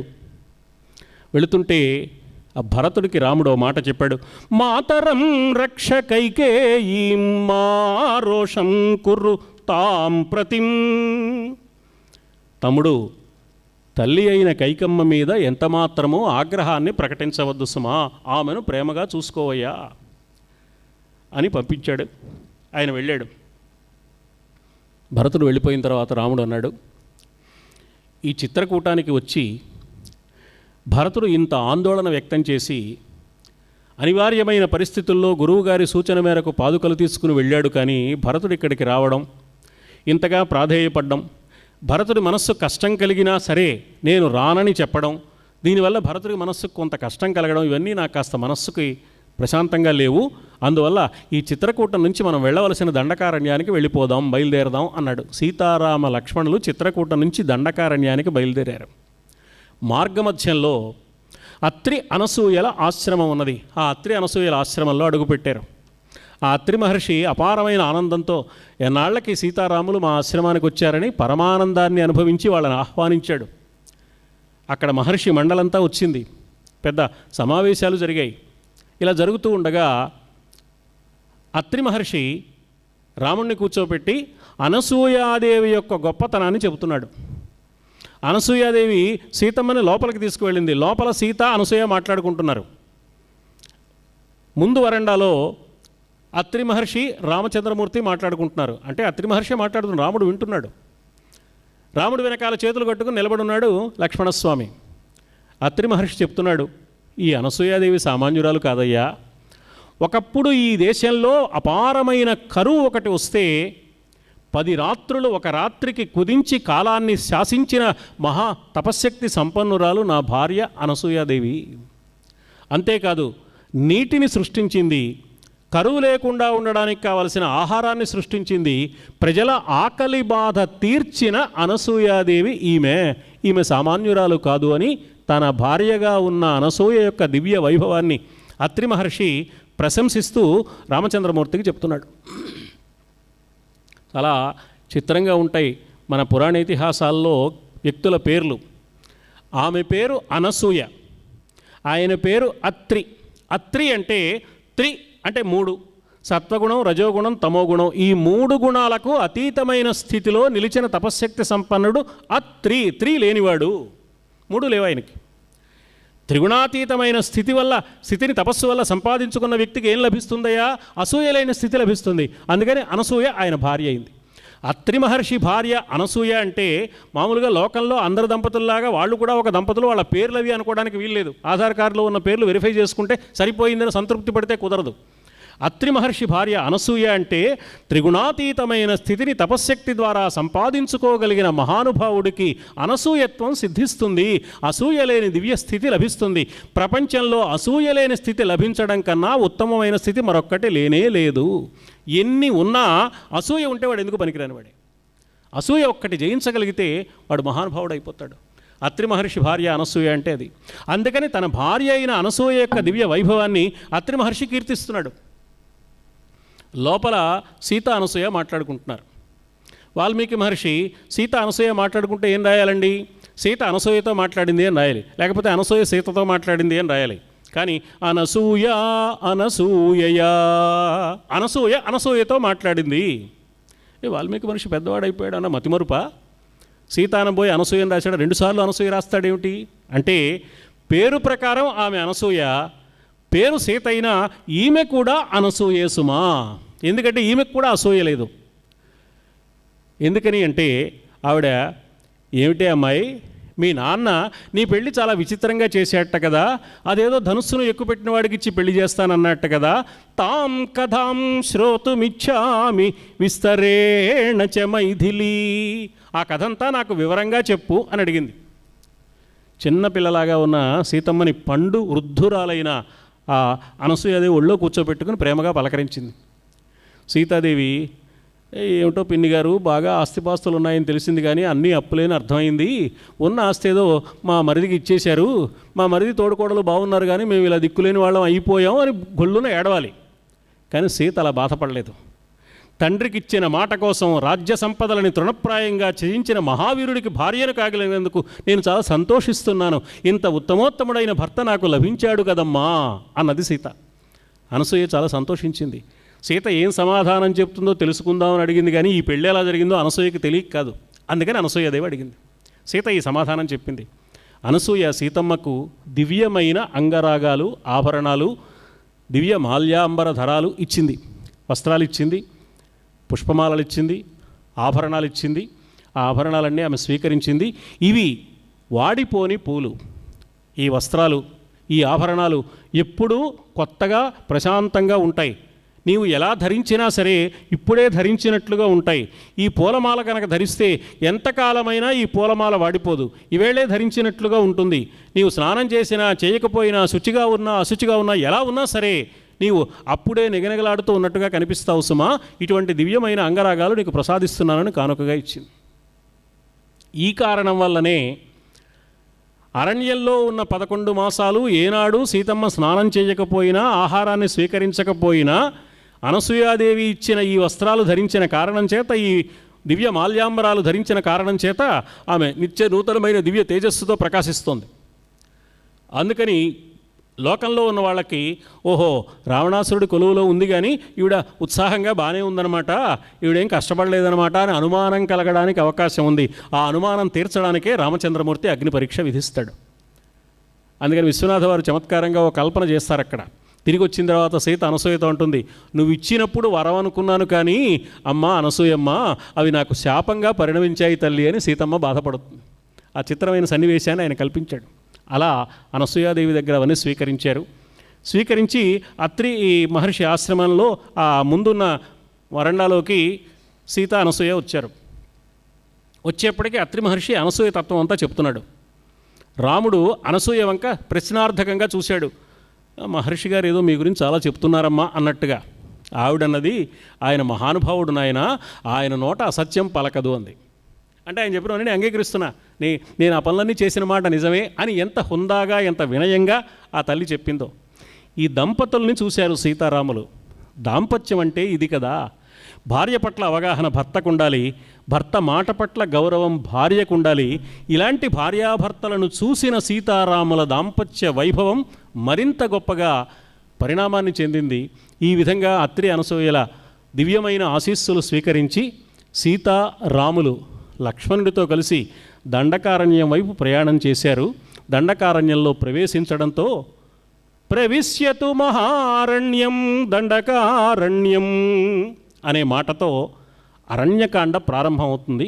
ఆ అరణ్యకాండలోని కథా విశేషాలను రేపటి రోజున గుర్తు చేసుకునే ప్రయత్నం చేద్దామని పెద్దలందరికీ సవినయంగా విజ్ఞప్తి చేసుకుంటూ, మంగళం కోసలేంద్రాయ మహనీయ గుణాత్మనే చక్రవర్తి తనూజాయ సార్వభౌమాయ మంగళం. స్వస్తి సర్వేషాం సమస్త సన్మంగళాని.